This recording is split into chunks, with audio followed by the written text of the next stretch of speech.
Yep, that's what I thought. Welcome, ladies and gentlemen. Welcome to the IESF 2023 Asia Qualifiers. We are here for the South Asia Dota 2 playoffs. We have India taking on Nepal. And joining me on the cast is going to be the brains, the mega mind, Automo. Hi, man. I'm glad to be here.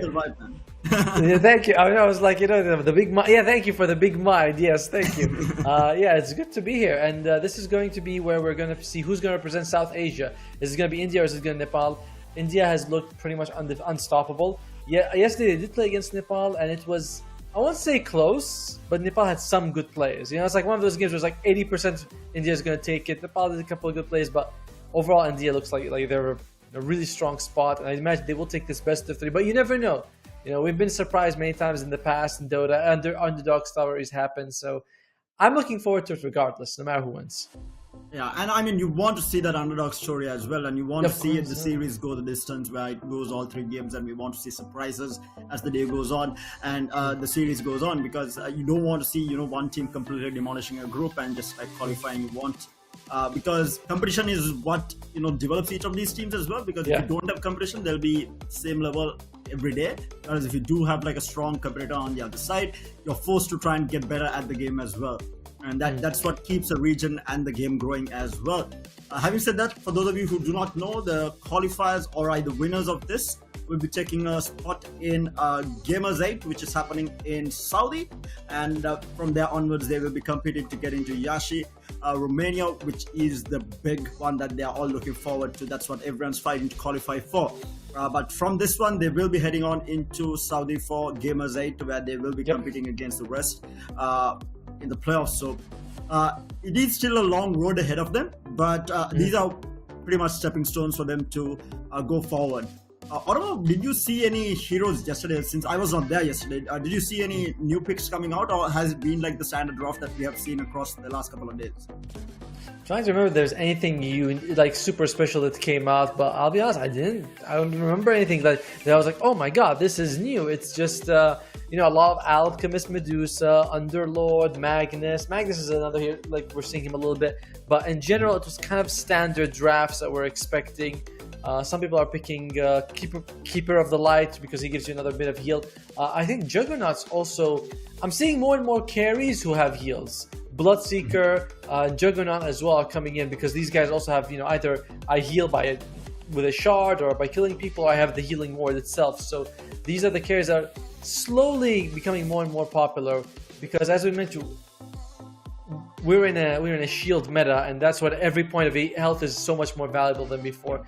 But we're talking about which team is going to be advancing for South Asia. We actually have a few teams that are already confirmed for Real. So let's look at some of these teams. Saudi Arabia, of course, is the host country, so you automatically get a slot there.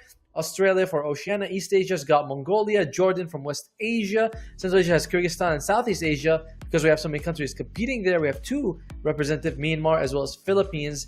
And while Thailand looked like a strong team, we weren't able to make it. Same thing with Malaysia. This leaves one last slot for this, and it's going to be South Asia, which we're going to settle today, at which one we're going to know who's going to go. It's going to be India or Nepal.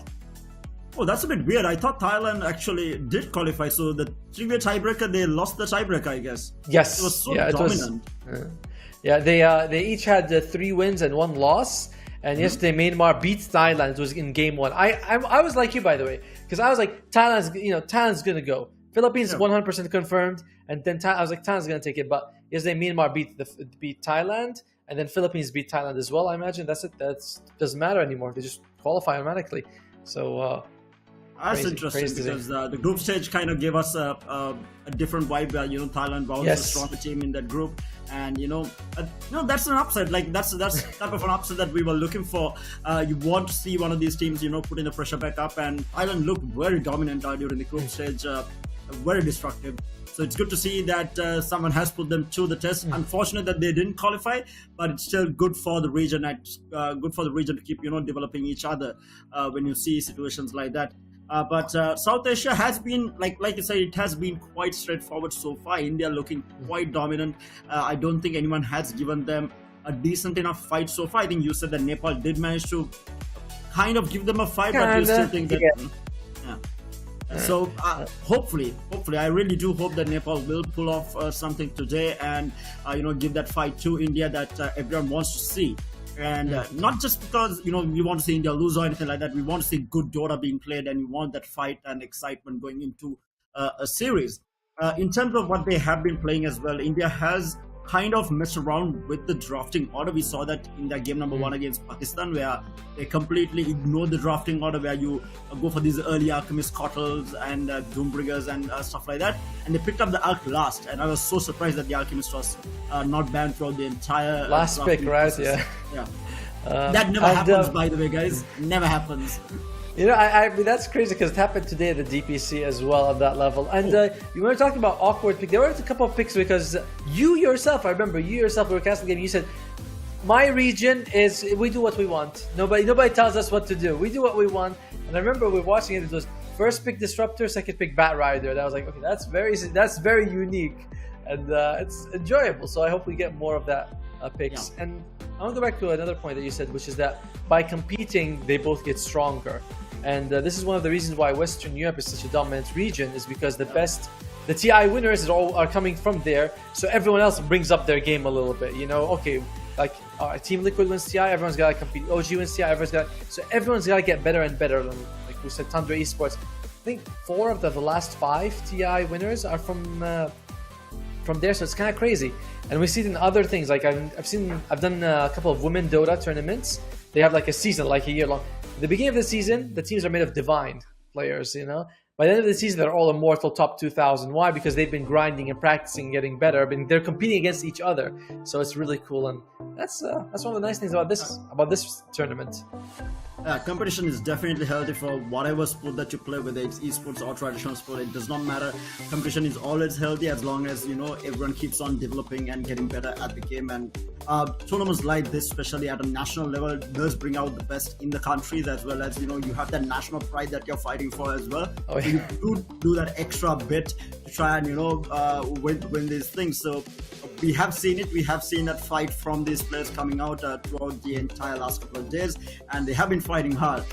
But right now we are just waiting for the game to start. I think the lobby is set. I think we are just waiting for the official goal from the officials, and we should be able to start up with the game.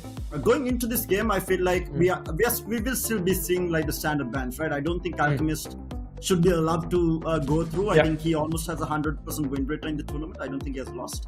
Has he lost? I haven't seen that. They unfortunately don't have a page for statistic about this, but we know the hero's strong. There is one hero that India has been liking, and it's either getting picked or banned by them a lot, and it's the Bounty Hunter position 4 for Noor.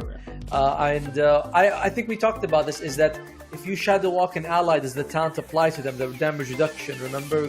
And I tested it, it does. You do get the damage reduction if you Shadow Walk an ally. As well as the stun, by the way. You also get the stun rate. Like, if they hit, they also stun people. So that's one of the things we try to start. People are not sure is that when you get the Aghanim Shard and Bounty, you can make allies invisible. Bounty there's a shard there's a talent reduces damage 25%, and if you make allies invisible, they also have that damage reduction. We were wondering because we were like, does it apply to the hero or does it apply to like the skill? And apparently it applies to the skill, not the hero. That's crazy good, right? It's like such a clutch thing as well. Like during a fight, if you can use it on an ally who is getting gone on you, instantly reduce the damage intake that he is taking by 25%, which is absolutely insane. And especially in a patch that everything depends on damage mitigation with Crimson Guard pipes, shields, Pavis coming out. It's a lot of damage mitigation, and now you have this where you can cast it on an ally as well. And bounty hunters normally do get the money, even if you don't get it from the tormentor, you can actually pick it up yourself because you do have a decent amount of gold coming into your coffers because of that track gold that is coming in. Especially if you are having a good game, it just gets that much stronger going in. So I think India played, I think it was their first game which we saw this was against Sri Lanka, where they did play that bounty hunter. We saw how strong Noah was on that hero, and rightly so. I think it should be banned out against India. They play a really good bounty hunter. Other than that, I think they played a Zeus as well. I think they played Zeus mid, but I think that was just a counter pick against the Pagna, where counter pick in the sense not to kill off the Pagna, rather than to just hold off the Pagna during the laning stage, which he was able to successfully do. Because... sorry, you continue. Sorry, go ahead. Sorry. Unfortunately, because of the delay, sometimes we think like a sentence is done and you say a word, it's like, oh. But yeah, I remember the game you're talking about exactly, because what Zeus would do is he just pushes out the lane, rotates, and then just comes back in. And Pugna's only done like 15-20% of the tower damage. It's like you pick a Pugna mid for the quick towers, you know, and when you don't have that, it's very unfortunate. I'm trying to think about, is there another hero that they picked that was very unique? You know, today I saw Trained Protector being picked as position 5. That was kind of, again, this is on the deep. That's on the DPC, and I thought that hero was gone. But one thing we forget is that Trained Protector Leech Seed is a very good heal. It's fantastic. It's all stages of the game. You can max out very early, easy to work with, and the cast range of that spell has been buffed out a lot. So, and you have the living arm as well, right? So you do have like two sorts of damage mitigation within the game. So I guess it's understandable that the hero is relevant now. True, and it's kind of crazy because. Like when the patch came out, we saw, you know, we're seeing off lanes with auras and that's it. But now as the patch keeps going, people are like, does this hero have a heal? Maybe he's viable. Does this hero have a heal? Like Pugna, you know, this is coming. It's starting to also, like, we're seeing very excited. Rise. Everyone wants to the battery. Chen was always popular. Chantus as well, but you know, Undying. Some people are like, yeah, let's get Undying. Max out Soul Rip. It's pretty good. So I'm liking how the patch is developing. It's fun to see it grow for us like a little child.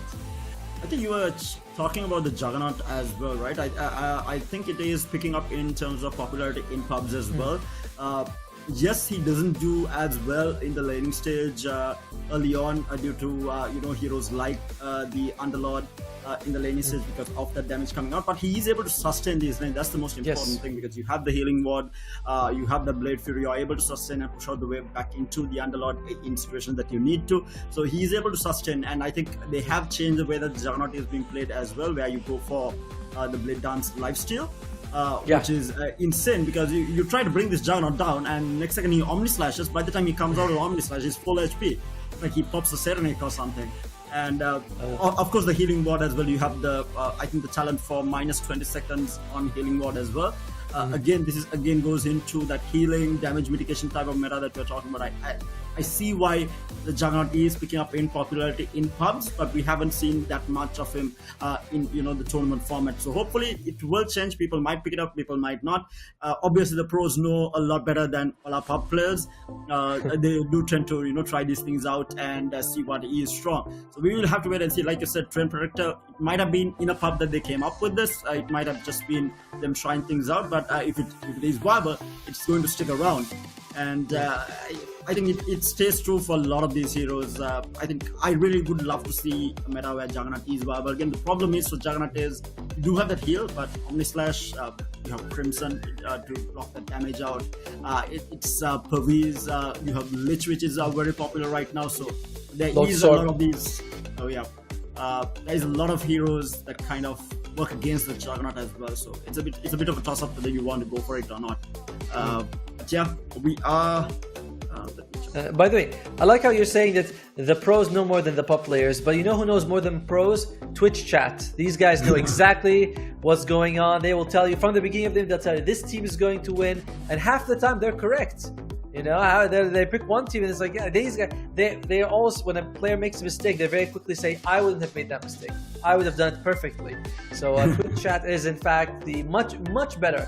You know, they make, it's like what? It's like 9,000 miracles are playing. You know, that's what we have there.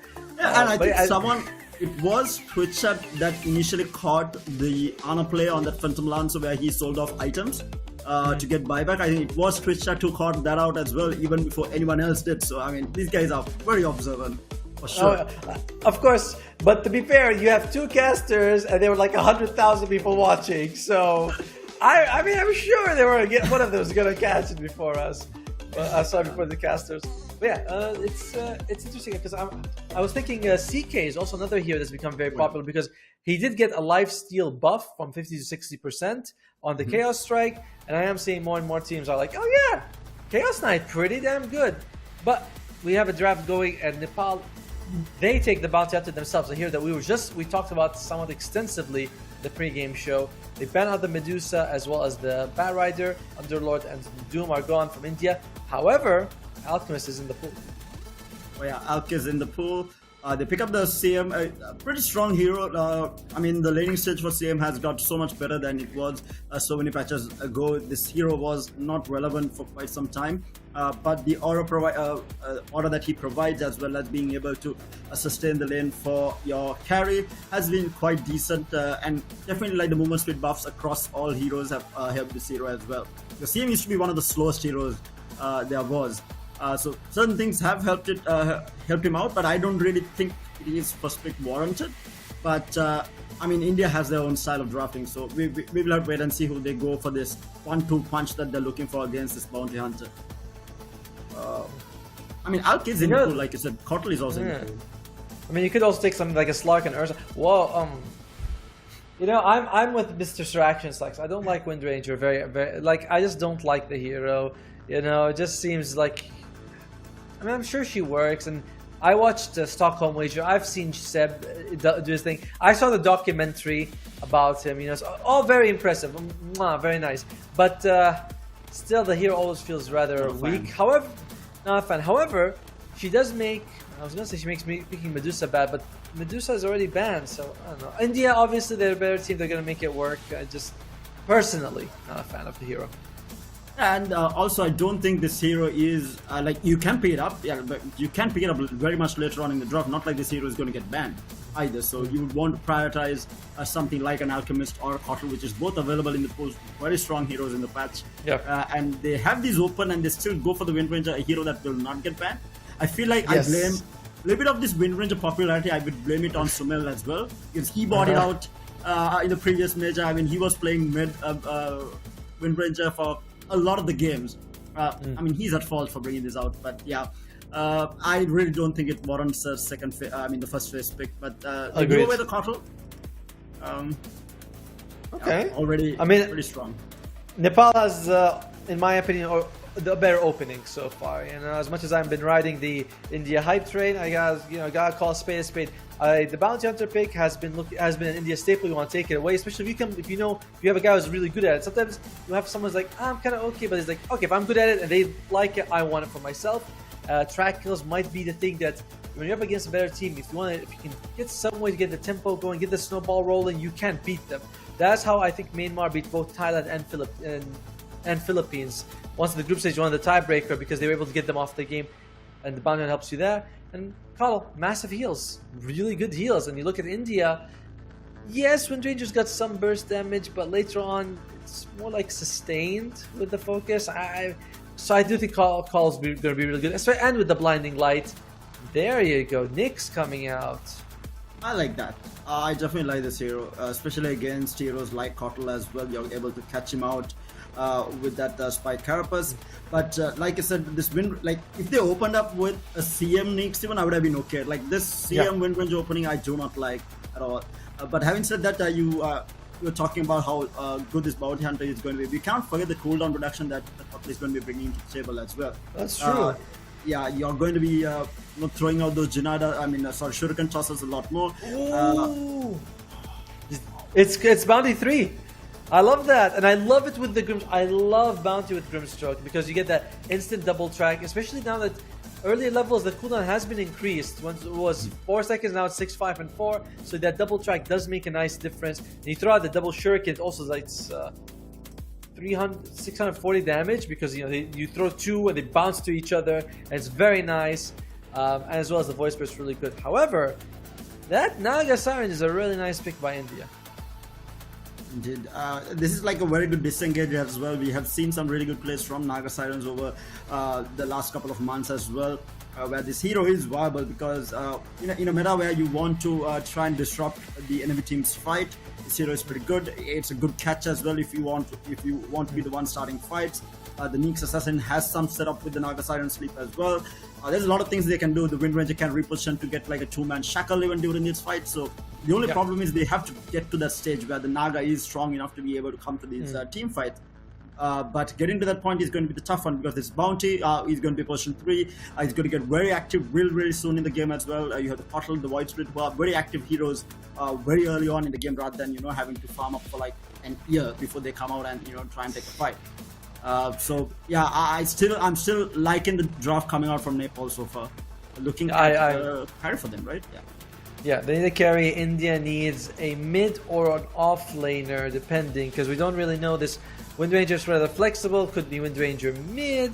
She could go in a 4 and you take Nyx Assassins a 3 and you pick a mid laner, or we could have like, and we need an off laner, right? CM5 Nyx 4, we don't have an off laner, so it's quite open, this India draft. It is flexible. Nepal though, very, at least my opinion, seems very obvious as Bounty Hunter off, and you just need a carry at this point. So India has an easier time. Ursa, Alchemist is still in the pool, by the way, and I think you would want the Alchemist because the acid spray, especially the talent that gives you armor. You're up against Nagasaki, she takes a lot of armor. You would like that talent and the Alchemist as well. Ban the Dragon Knight, as you can see, banning a the mid puck, mid off Dragon Knight. Ursa is the ban. Nepal, are you gonna go with Alchemist? I would like it. You do get double unstable concoctions, pretty good. And the Alk actually forces the Naga to get active faster as well, right? Because you have this Alk who farms really fast, you get like really good Radiance, BKB timing, and then you start running at them. And then that is going to get amplified even more with the track goal that is going to be coming into your side. So this Naga is going to get be forced to fight a lot earlier on rather than, AFK farming for like 20-25 minutes until you have like Manta Heart or something like that. So the Alk, I feel like it's a solid pick, and the fact that I don't know, man. Like the fact that Alk has been left out in a drafting phase completely until like last pick is just bananas. It's wild. Like, it does not happen. It shouldn't happen. It should happen, but it is. And I like the Alk. I think Sven is also an option just because of the Warcry giving you armor. I think those are the two things you might want to look into. Just because you're up against, if you have high armor, and then it's gonna be Alk. I mean, like we said Sven just because we have to keep it interesting, but most likely it's gonna be Alk. India, you need a mid or an off laner. You have no aura carrier, so I think you might they got something like what, Tide Hunter maybe? What's an aura carrier that's left? Tide Magnus is still in the pool. Magnus is in the pool, but I don't like the Magnus as much as Tide Hunter. I do feel like you want a body in the front, right? Dawnbreaker.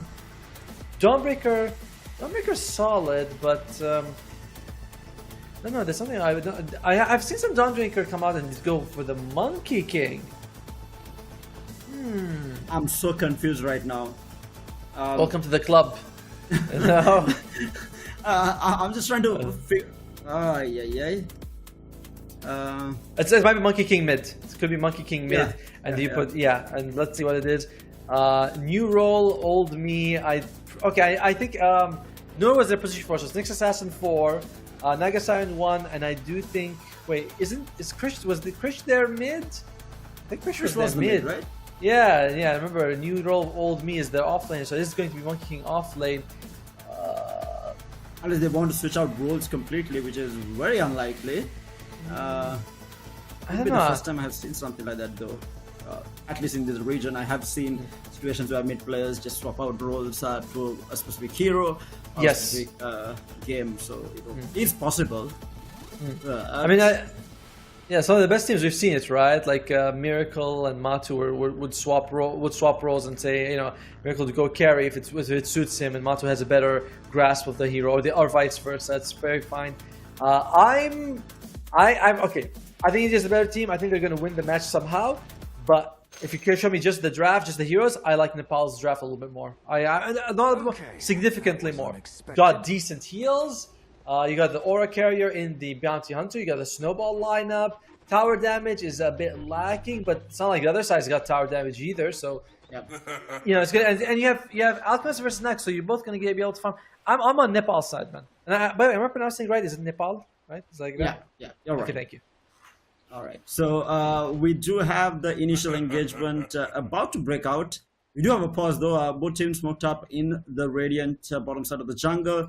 I mean, like we have seen India liking to fight these early rune fights. They do tend to try and run into the enemy heroes and create some havoc. They like to pick up their first blood on the mid. We saw them in their first game also. They don't really care even if they do get caught out, and even if they end up losing out more than they bargained for. They would still prefer to get that extra gold on their mid hero to give him a winning matchup in that mid lane. But having said that, I feel like obviously Nepal wants to try and win out this bounty fight just because they do have an alchemist, right? You always want to get more bounties very much early on in the game rather than the enemy team getting it. Who has the better fight? I'm just trying to think. I think India has the better fight, right? For if they do run into each other. I mean, if you can get an Illuminate into, I don't know. I mean, Nepal has Illuminate and Stroke of Fate. These two spells can do so much damage. If you can get them together on Stable Concoction level 1's pretty good. India, you've got what? Power Shot, Frost Nova is pretty good. Or Impale, Boundless Strike if you want to take it. There's a good amount from each. Like, it's definitely. I don't know if I can give an edge to one side more than the other. I think Bounty Hunter is the one who's useless, right? Like those early games you got. Bounty Hunter and Naga Siren are the two heroes who are like, okay, guys, go. I'll do nothing. But you guys go. And that's the only problem. Yeah, but the other four, interesting one. The other four on each team are fighters. And look at Voice Spirit. And I've seen this become more common now that we have the universal stat. It's just going massive in the stats. Like 1 circlet, 4 iron branches. That's +6 starting, and that's a lot. That is a lot. That's a lot of damage for sure, and a lot of HP as well. I mean, he's already sitting at like 736 HP, 64 damage. He's quite strong early on, and of course the extra iron branches is never going to go waste. He's going to be able to aid it out in the lane for the Changos to get that extra regen and survive in the lane stage. And by the looks of it, like you said, it's a Windbranch Void Spirit matchup mid. I still favor the Void Spirit in this matchup. You can always wait for the Windrun to run out. You have the Astral Step. As soon as you hit level 6, I feel like the Void Spirit has the better engage into the Wind Ranger, whereas the Wind Ranger is forced to hit those skill shots with the Shackle as well as the Power Shot to be able to kill off the Void Spirit. And you don't want to max out your Shackle shot that early on in the game. Or to be able to try and kill Void Spirit. So Void Spirit shouldn't die in this lane at least, and should be having a decent lane. By the way, have you seen some of the damage these universal heroes gain per level? Nyx gains 5, Windranger 4.3, and Voice Spirit, the king, at 5.5 damage. I mean, it's like what? It's crazy. It's like 5.5 damage. Okay, look, compare that to anyone. Who do you think like hits well? Monkey King? Monkey King gets what 3.7. Like Naga Siren gets 3.3. Like these are the hitters, the guys that you think, oh, these guys do the damage. I mean, this Monkey King does. They're like, no, Vice Spirit's got 5.5. And here we go. Might have an engagement here. Oh wow! They might have one. They do ward and they get a sentry out and they manage to get a D-ward out. Naga is going to be sending out the illusion to try and scout this out. They will spot out a couple of heroes and they're going to be backing off. India seems to be like, oh yeah, it's fine. We saw you guys. We got the D-ward. We're happy with it. We are going to back off and let you guys get that rune. But still 15 seconds for the rune spawn. Nepal not looking to contest the other one. Do you really want to give them that? It seems like, yeah, they are. I feel like this is a bit of a fear factor, but actually Voice Spirit might be able to get that water rune himself. Oh, so it does come out as yeah. This is going to be I mean, I thought that India is going to actually go and contest that one. You know, they'll have like a bunch of people there, but no, just 2 for 2. So Nepal starting off better just because you have the Alchemist. You're getting an extra 80 gold on your side just because he gets the double value. I wanted to ask you something, right? So I mean, you watch a lot of these games, you cast a lot of these games. Dewarding a sentry, that early on, you know that they have a sentry there, but using another sentry to try and deward that, is that valuable? We might have a first blood here. This is going to get blocked up by Stander on that Cottle, and they will pick up first blood onto India. They might be going for more. Yeah, why not? And I mean, he's been hit by the blood grenade. No vision though. The stun doesn't land, and he looks like he's gonna be fine. Very good juking coming out from the Monkey King. And your point about taking out sentries. Well, oh dear. Oh, he misses. Ouch. Good try. Some heroes do benefit from taking out those sentries. Like in Necrophos, you get a Heartstopper charge.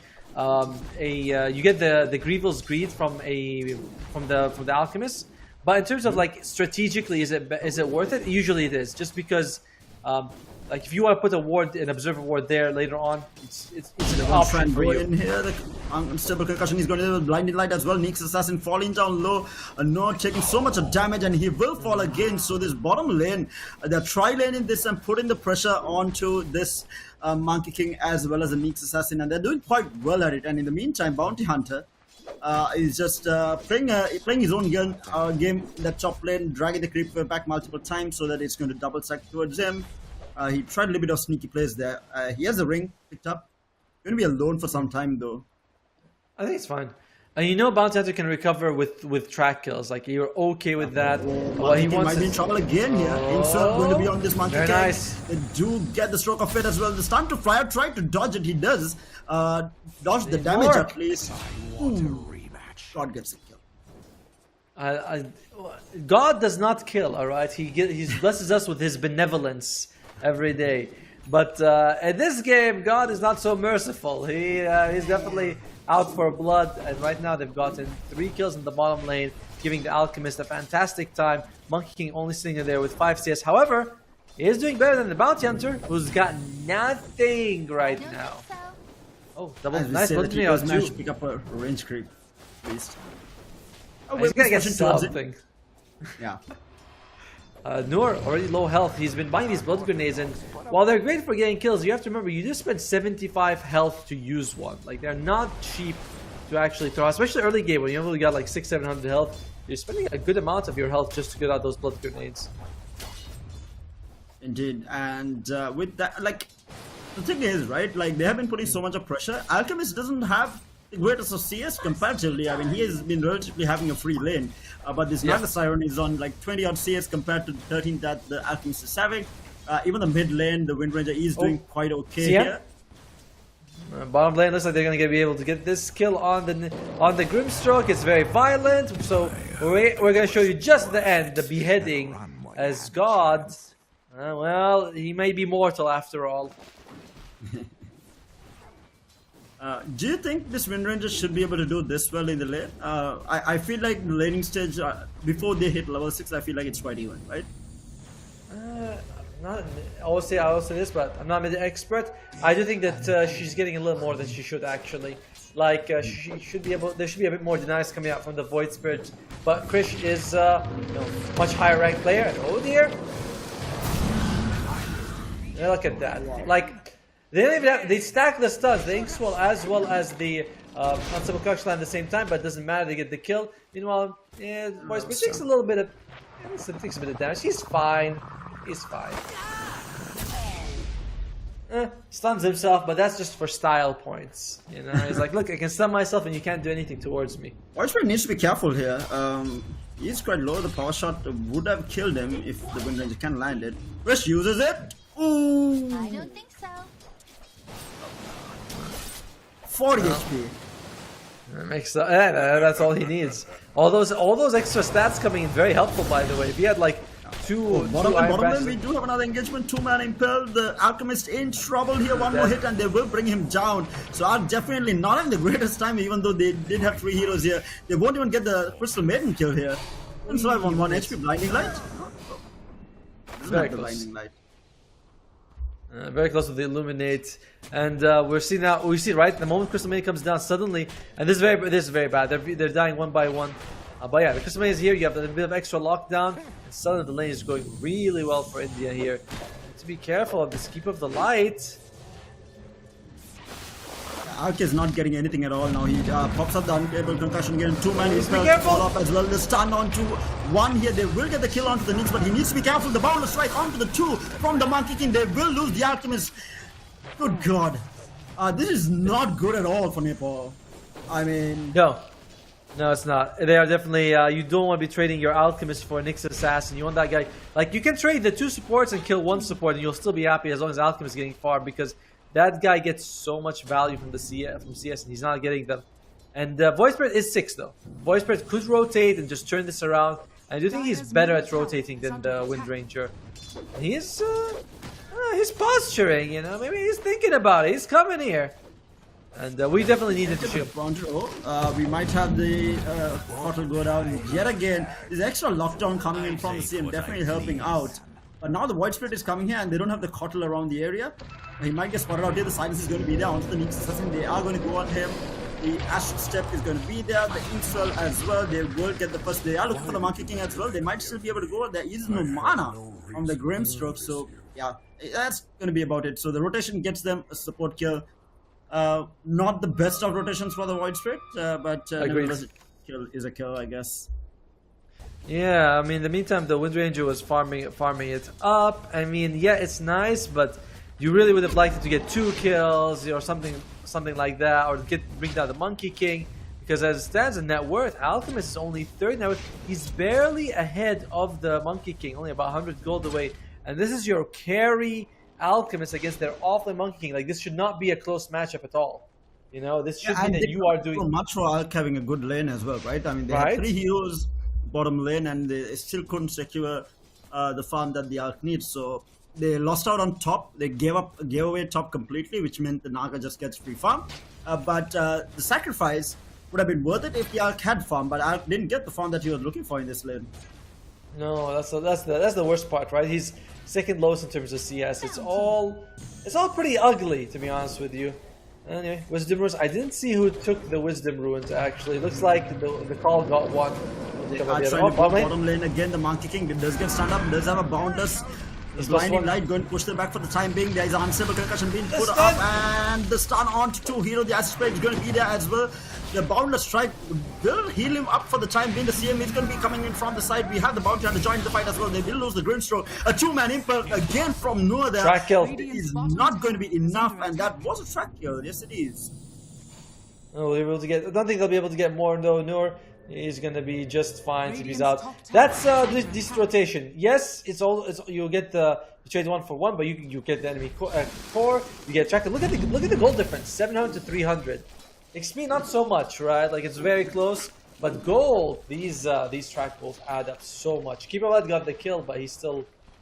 Look at that. Still 225 for the Bounty Hunter. And once Bounty Hunter building, he is going straight up Crimson. Fantastic against the Focused Fire, against the Naga Siren and her illusions, against the Monkey King. Really good. Sometimes you see them go like, oh, Greaves, or at least a mech. It's like, nope, straight up Crimson Guard. I think for this game, like even the pipe is not that necessary. Oh, meanwhile, we have an engagement bottom lane. They will find 1 kill onto the Cotton. The Shackle Shot is going to be there onto the Void Spirit. Void Spirit will clean up the CM. The Boundless onto the Grimstroke. Grimstroke 7 for the time being. What the Focus Fire will secure the kill. And Chris gets the better rotation, picking up a double kill on that bottom lane. Yeah, supports for one support. Not ideal, but I want to say that for Nepal, you have 2 very good farming supports. You know, with Grimstroke, you can push out lanes with the Stroke of Fate, and Keeper of Light is well known as one of the best farming supports. So you do, if they suffer, they will have a chance to recover. Oh, bottom lane though, careful here. Be there onto the Nyx. Sorry, the Monkey King. They want to try and fight this. Bounty Hunter is there as well with the track. He does have the Jingu stacks up. The Wind Ranger trying to go to work, but the Invis is going to help him out. The stun is going to be down to the Monkey King. The jump in front of the Void Spirit onto the Chu. They will find the kill onto the Monkey King. They are chasing after the Wind Ranger. He does not have Wind Run. The Illuminate bring him down low. We have another track. The stun to fly out. The Bounty Hunter with the toss and the hit to come through with the Janata. This could be another track kill. This is absolutely massive for Nepal here. Gets the track onto the CM. They will find this kill as well. 3 track kills going in favor of Nepal. That's massive. It is. I mean, we have the Crimson Guard ready on the Bounty, and suddenly all your physical damage on India severely negated. These early Crimson Guards. I mean, they are better than a straight up mech, because I'm gonna have to see the numbers. But you block something like 56 damage plus half your strength, and that really adds up. It is pretty wild. India. I mean, Wind Ranger, when she focus fires, she does less damage. Like, she doesn't clear the threshold to actually hurt people who have Crimson Guard buff on them. Nepal, this Bounty Hunter is putting in some serious work for the team. And look at the supports. Coddle, almost a core in terms of farm. Why? Because he's a good farmer and he's been involved in his track kills as well. He does pick up the Pavis as well. Really good timing for him at 11 minutes. Going to help them out even more. So a lot of damage mitigation coming out from them already. Radiant's top tower. Radiant structures are fortified. The hunting, Alk just gets out. He's like, this looks a little bit too scary for him to stay around. Chip is out. And by the way, Alk has already got the Sacred Relic, getting very close to range. So while at some point he looked like he wasn't farming so well, but now he's in a perfectly good spot. He's very happy with the way the game is going. We're probably looking at a 12.5, 13-minute Radiance which is you know, very respectable time, considering the action-packed lane that we had. India sending multiple people to the bottom lane, but Nepal, they are. Oh, they do jump in onto the Wind Ranger here. There is going to be the astral step forward with the stun going to follow up. Can they find the kill though? They do find the Wind Ranger, and they will find the Neeks as well. Oh, Monkey jumps in. He should not have jumped in the blinding light. Trying to push him back. They are not going to be able to find him though. A bit of an interesting jump in by the Monkey King there. But yeah. And by the way, we saw what we were talking about, right? The double track, double shuriken. Not a whole lot of damage from the shuriken, to be fair. It's only level 1, but it does add up, and that's Nepal taking over the map.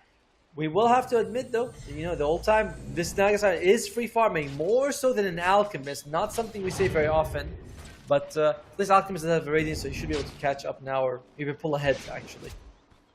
Yeah, the problem is though, like Nagasaki, yes, he's free farming, but this Alk, once he gets his BKB, he's going to be so much stronger just before the Naga, you know, hits his power spike.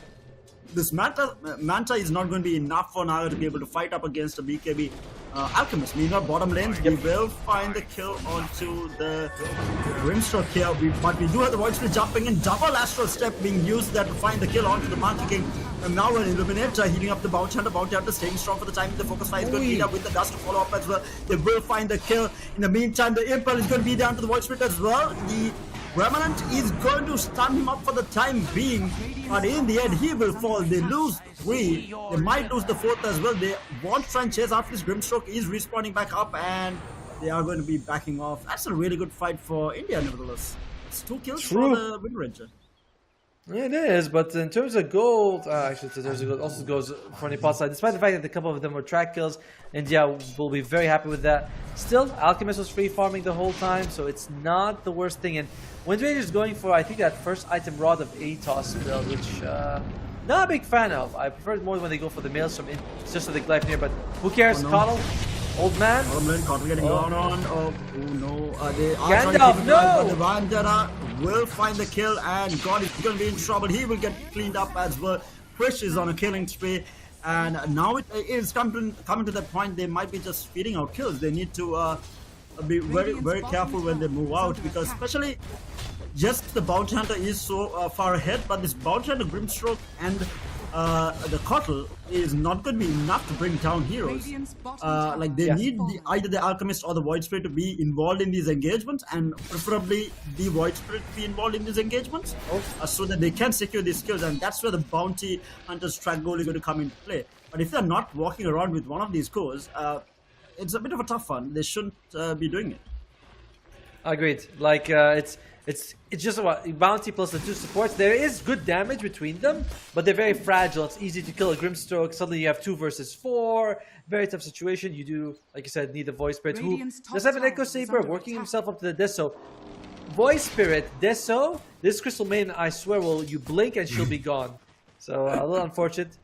Bounty Hunter is going to go for a very nice item. He's going to go for the Heaven's Halberd. Fantastic against the Wind Ranger. The Naga. Middle tower is under attack. They are under the smoke of deceit here. Can they find the Naga? Is going to be the question. They are going to be jumping in. The song is going to be there before the silence. Unfortunate. And oh no, he does not TP out. He cancels the TP. He's going to try and walk away here. Top tower is under he won't try and fight this. Oh, nice move. Nice move. Very nice. Spots it out, knows they're there. But Void Spirit's going in anyway. They hit the permanent. They will try to go in onto the CM. The Illuminate is going to be good enough. The Shackle is going to be on an illusion here. Oh lord, the 3-man Impel, the Wukong's command comes out from the Monkey King as well. They are still trying to fight this. But the Wind Ranger is so weak, he does not have the damage. They're going to turn this around. With the Alchemist, it's time to follow the CM with the Freezing Field doing so much of damage. But can they bring anyone down? CM gets the full duration of the Freezing Field. They do not interrupt us. And the Alchemist might end up losing his life as well. He's so tanky, but he's not going to be tanky enough. Void Spirit trying to wanting to fight this though, but the Monkey King is strong enough to man fight this. He is going to be able to find the CM kill here, but no, the Boundless stopping it, and they will end up losing 4. The Coddle might actually go down here as well. Do they have the nets? Yes, they do have the nets to follow up. And that's a full 5-man team wipe on the side of Nepal, and India hits back strong. That looks so good for them. They got the kill on the Crystal Maiden from the top, but I will say it wasn't quite coordinated from Nepal. Did you see the Void Spirit sort of, he got Ink 12, but he walked in rather than using one of his astral steps just so he can sort of burst down the CM very quickly. Like they weren't fairly committed in the beginning of the fight, whereas India was, and I mean, another thing is that the CM did buy back. She was able to bring this infos. There's one change that happened this patch that we're not sure if it's a buff or a nerf, but certainly changes the way the game is played. That is, Bounty Hunter's Shuriken does no longer stun. Oh, okay, there you go. That's the dieback. Bounty Hunter's Shuriken doesn't stun anymore. It's only on the Shadow Walk, and you can see Crystal Maiden. She channels the ultimate, and Bounty Hunter's like, I can't walk to hit her with Shadow Walk. I can't throw a Shuriken. Doesn't matter. So, yeah, we're seeing these freezing fields create real problems. I mean, like, the CM should not have got that full duration there. Like, nope. If the CM, like, the ultimate gets cancelled at some point, the freezing field gets cancelled, the Alchemist does not die there. Majority of the damage that the Alchemist took, like a good 50 to 60% of the damage came out from the freezing field, and he could not even hit the Naga Siren or the Wind Ranger at that point.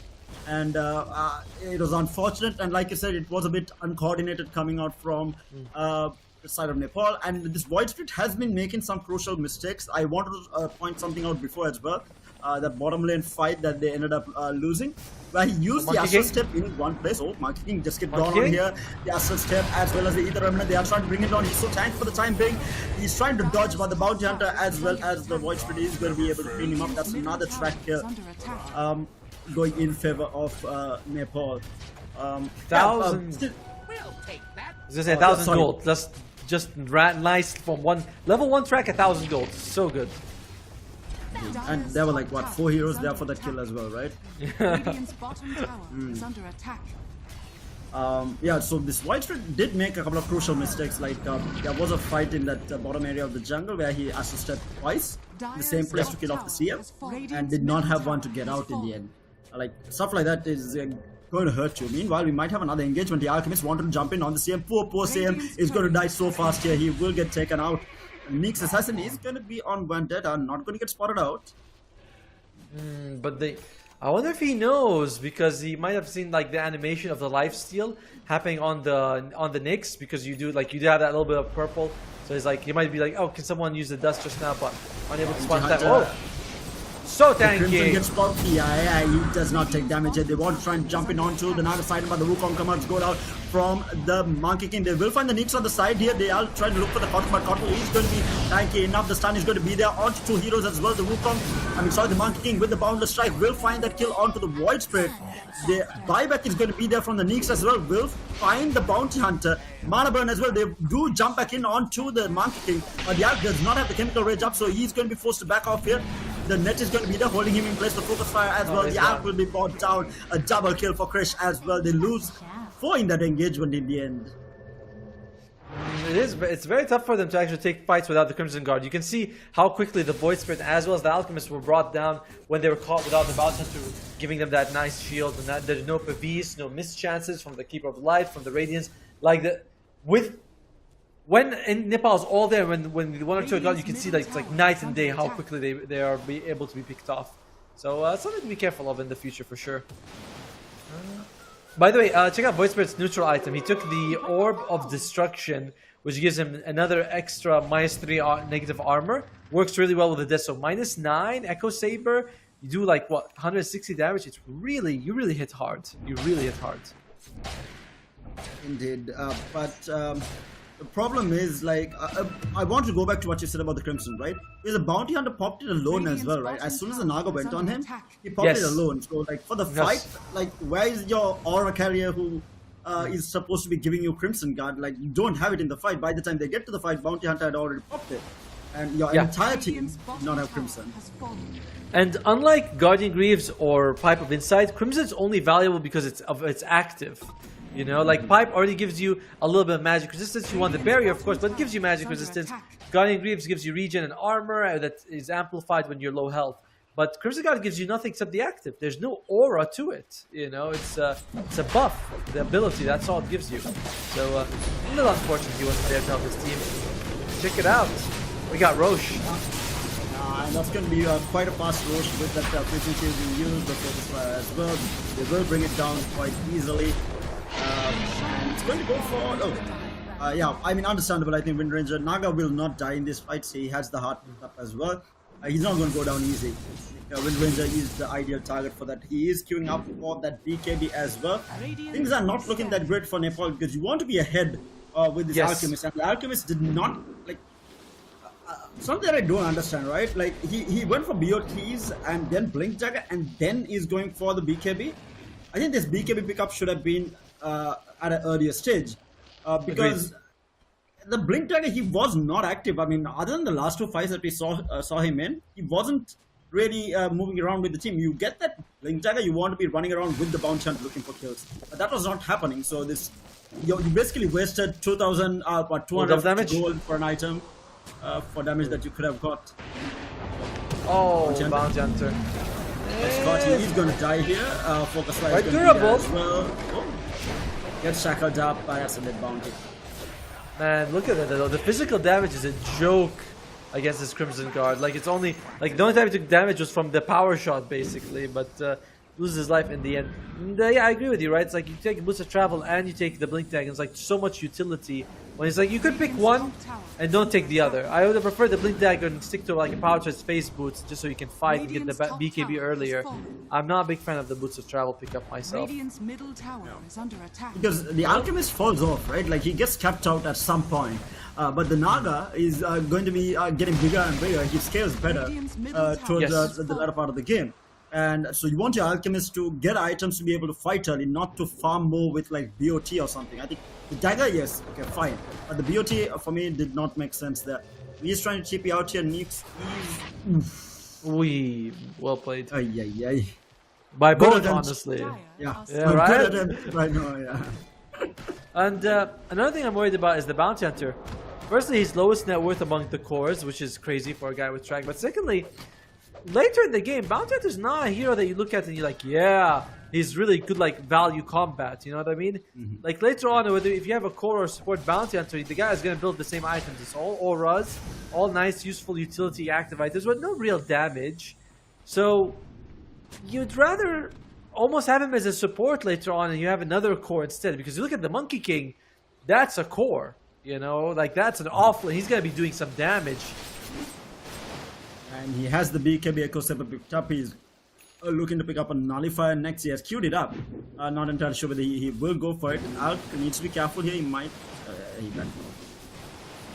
It removes Pavis and the Crimson Guard active, and I think that you really want to get rid of those. So I can see why he wanted to go for it. It makes a lot of sense to me. Indeed. They will clean up this tier 2. I don't think Nepal can fight this. They are not in a position to take any fight whatsoever. The damage output, the sustain coming out from the side of India is too much. Plus they do have the Aegis to back them up. BKB on the Monkey King, almost BKB. BKB is being bought in for Krish as well. So this is going to be almost an impossible fight for Nepal. They need to be on point here. The one nice thing about them though is you have Keeper of the Light and Grimstroke, right? Stroke of Fate, Illuminate. How do you push against that? That is very tough. So I do think that that's, you know, one of the small things that, not small things, but one of the things that will be enough to push out. They can't push with the Aegis. They'll be like, okay, we go up, Illuminate, Stroke of Fate, that's it. Creep Wave immediately destroyed. We're going to have to wait. Pick off, that's the only way. You have to pick off, then go high ground. Yeah, it's a tough one to push. Like they need one or two kills to be able to go high ground, which is a positive for Nepal. But I don't. Like, I'm trying to think of ways that they can come back into this game because, like you said, the scaling is not good. Oh, meanwhile, the Wind Ranger gets gone on. The damage is good enough. They pop the Aegis. Now the Void Spirit has popped the BKB going after the CM. But the CM, there is no cancel for that freezing field, forcing the Void Spirit to be Astro Stepping back. And now the Wind Ranger with the Focus Fire is going to be able to run him down. 49 seconds on the ground here. There is. Wait, where did he pick up the eggs? Because he's a Keeper of the Light. He farms, man. Oh my good god, the double stun coming out from the Alchemist. They're onto 2. They want to go in. The BKB is going to get popped here as well. Chris is going to be in a lot of trouble. He does have the stun. They will clean up the Wind Ranger. That's another track kill. In the meantime, Naga Siren on the side will pick up that kill onto the quarter. And now the Alchemist is in a bit of trouble. The Ithal is going to be there in the Wukong's command. He's taking so much of damage. He's trying to be kept alive. He keeps him alive. Good god, he's still alive. But now the Song of the Siren is going to get popped. He's going to be the Alchemist. Blinks out. Self-stuns, but the Naga Siren diving past the tier 4s here. Will he find that kill? Pavis tries to go into the fountain as well. Pavis keeping him alive inside the fountain, almost inside the fountain. He's still alive. Wolfspeed comes back in. Naga Siren trying to dive the fountain. Will pay for it with his life. He's still alive. Not for long. Not for long though. Even with the butterfly as well as the heart of Tarask, it's just not enough to keep him alive. And India, I don't know. I feel like they kind of got. I mean, that was definitely that last dive was a big bait, following with the Naga Siren, trying to get the kill on the Alchemist. At that point, you have to sort of call it quits. And overall, Nepal, they hold their base, and they come out with a lot more golden experience from that fight. Indeed, and they might find actually more here. Okay, they're looking for a fight. The track is going to be there. The Wind Ranger is going to get stunned up. The Void Spirit jumps in as well.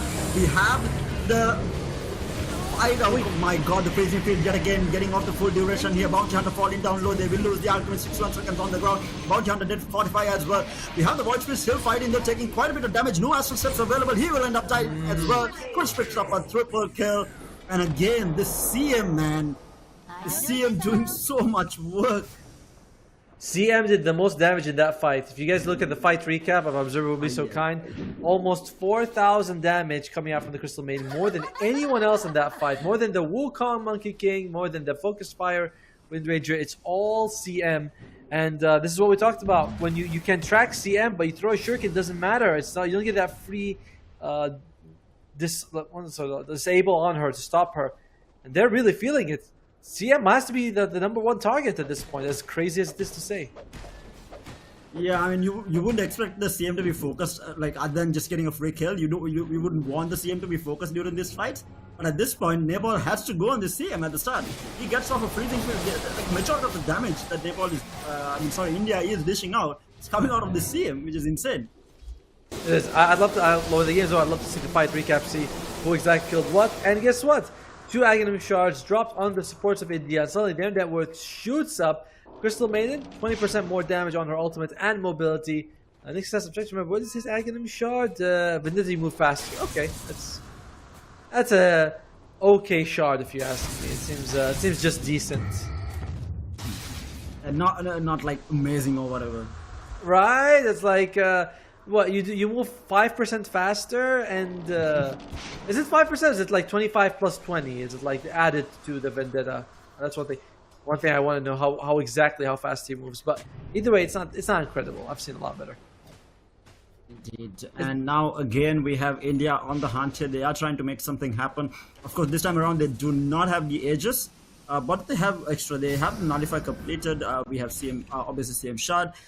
Wind Ranger has not progressed into anything else after the BKB, but Naga Siren in the meantime has picked up an Orchid, looking to pick up the Bloodthorn next, which is going to be good against this Void Spirit. You want to have that extra catch, but the Void Spirit does have that BKB for the time being, and that's interesting. On like a 7-second cooldown. Yeah, 7. Interestingly enough, Void Spirit is going for a Mage Slayer. That's to reduce the magic damage. I guess it's pretty useful against the Crystal Maiden. And we don't have a pipe. Remember we were talking about it, but there's no pipe coming out. Bounty Hunter is going to go for... He finishes the Lotus Orb. I wonder if he's going to go back for the pipe and the Greaves now. We've mentioned the CM, and the good counter to that is a pipe. It removes a lot of her damage, you know? Oh no. Kotley is going to be in a lot of trouble, and good god, the damage coming out from this Monkey King now. He is actually a legitimate carry now, dishing out so much of damage in these engagements compared to the Bounty Hunter, who is just running around tracking people at this point and providing auras. You mentioned this as well, right? You will have your Monkey King scaling a lot better than this Bounty Hunter. If we were ahead in terms of net worth, you'd say the Bounty Hunter is worth it, right? Because you have 2 quantum... Oh, this is a big jump. They do jump in, but the Alchemist does get stunned up. He does not manage to the BKB gets shackled up as well, and they will bring him down. Where is your BKB, my man? And they will end up losing 3. The instant tip going out from Krish to this Alchemist, and this is the fight that India was looking for. I think it's just over at this point. It's over. I mean, I gotta say, I don't understand why Mel jumps in without activating his BKB, without activating his ultimate. He just gets stunned. It's like one of those a pub mistake. I'll be honest with you. It's like a pub mistake that you see sometimes where a person just forgets to press their buttons for no reason. So he does end up suffering for it. And look at the Wind Ranger. He's like, I'll kill God in his own house. So very sacrilegious indeed, and he's able to get it. And that is going to be game number 1 going in favor of India with the GG being called. That is going to be 1-0. We do have more games though. We do have another one. So now Nepal is back against the wall. They have to come back fighting. They need to swing hard in this game number 2 if they want to have a chance of keeping their hopes alive in qualifying. But yeah, that was, I mean, Nepal had the draft. They had everything right for them. Felt like their early game fell off a little bit. They came back strong, but in the end, just very small mistakes. Majority of the time, it came out from their coach, which is very unfortunate. We had the Void Spirit make some key mistakes, and then the Alchemist with the item choices that he went for, or rather, item choices weren't bad. It's just that BOT should not have happened, right? If you don't get the BOT, you get your BKB a lot faster, and you're more impactful during these engagements rather than getting BOT and keeping from one side to the other to farm even more, because don't scale as well as the Nada Siren. And if you look at the net worths of everyone, you don't want to see this, right? Like even in a losing game, you want your Alchemist to be up there, but he's not. He has almost the same net worth as your Monkey King. Well, right, and it's like lower than the enemy window. Of course, a lot of it does come from the last few towers and barracks you take, which gives everyone gold, but it's still no excuse. I want to go back to your item choice discussion. I agree with you. We said we don't like the boost of travel. Another thing I really don't like is why did Bounty Hunter go Lotus Orb instead of a Pipe or a Greaves? Like, I don't feel like Lotus Orb in this game was that valuable. That more, I'm sure it has value, good against Focus Fire, Frostbite. There's some value there for sure. But is it better than a Pipe? Is it better than a Greaves? I don't think so. And we have seen Crystal Maiden, by the way, second highest. Where's she? Yes, she has more damage than the Monkey King on her team. She has, not Monkey King, more damage than the Naga Siren on her team. So your position 5 is doing more damage than the carry. That's not like a dig against India. India played perfectly, but it shows that magic damage is legitimate, is a problem. You have Pipe, it's... And the sad part about that was they ran into that, right? There was this one fight that they took where the CM got out the full duration of that freezing field, and at that point, even the Bounty Hunter could have transitioned into a Pipe rather than getting this Heavens and Lotus Orb and all of this. They had this moment that CM ulted and they had nothing to do with it. But nevertheless, game 1 goes in favor of India. We do have 2 more games, in which case if Nepal does end up winning the second game, but we have more action-packed Dota waiting for you. But do stay tuned, and we'll be going in for a very, very short break. Do stay tuned in with us. We'll be right back, guys.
the heart of Iași, Romania, the world's top gamers have gathered for the ultimate showdown. IESF brings heart-stopping matches across a variety of gaming genres in an electrifying experience that celebrates the passion and dedication of esports athletes from around the globe. This is more than just a tournament. This is where champions are born, legends are made, and anything is possible. Get ready to witness the ultimate display of skill, strategy, and heart. The IESF World Esports Championship. It's about to take your breath away. Do you think you've got what it takes? The challenge will be tougher than ever.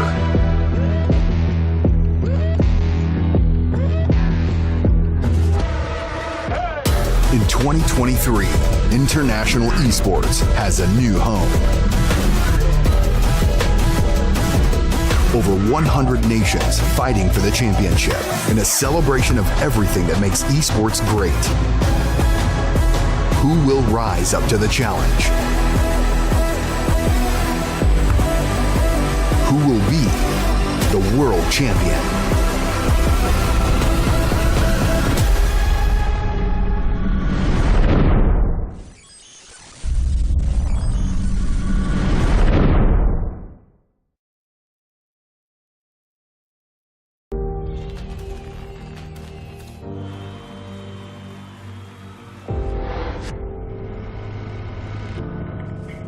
In the heart of Iași, Romania, the world's top gamers have gathered for the ultimate showdown.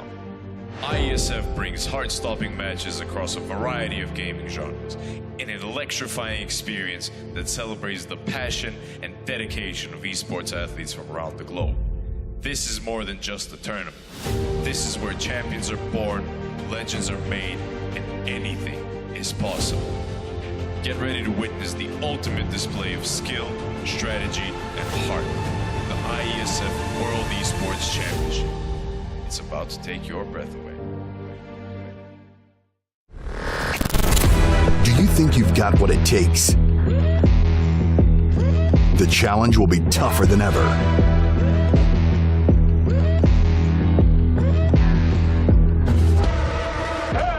In 2023, international esports has a new home. Over 100 nations fighting for the championship in a celebration of everything that makes esports great. Who will rise up to the challenge? Who will be the world champion?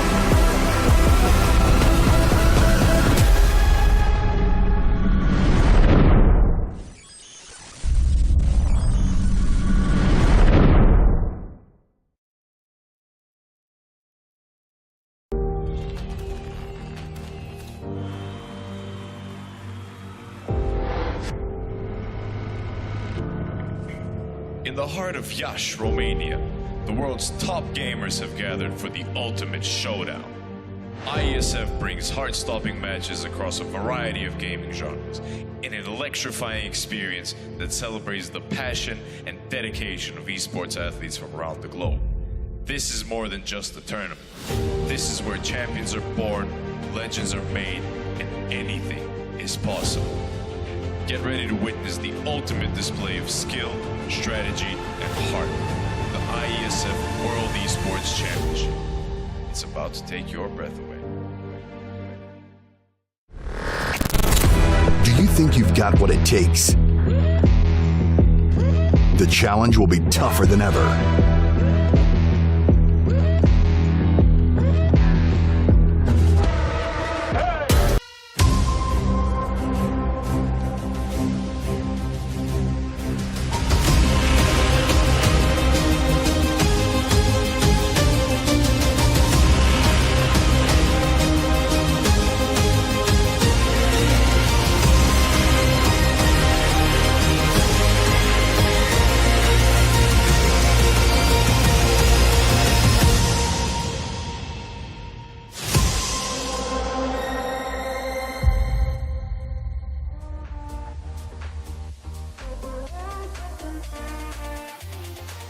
Hello, and welcome back everyone to the IESF Asia Qualifiers as we follow these teams in their road to Asia Romania 2023.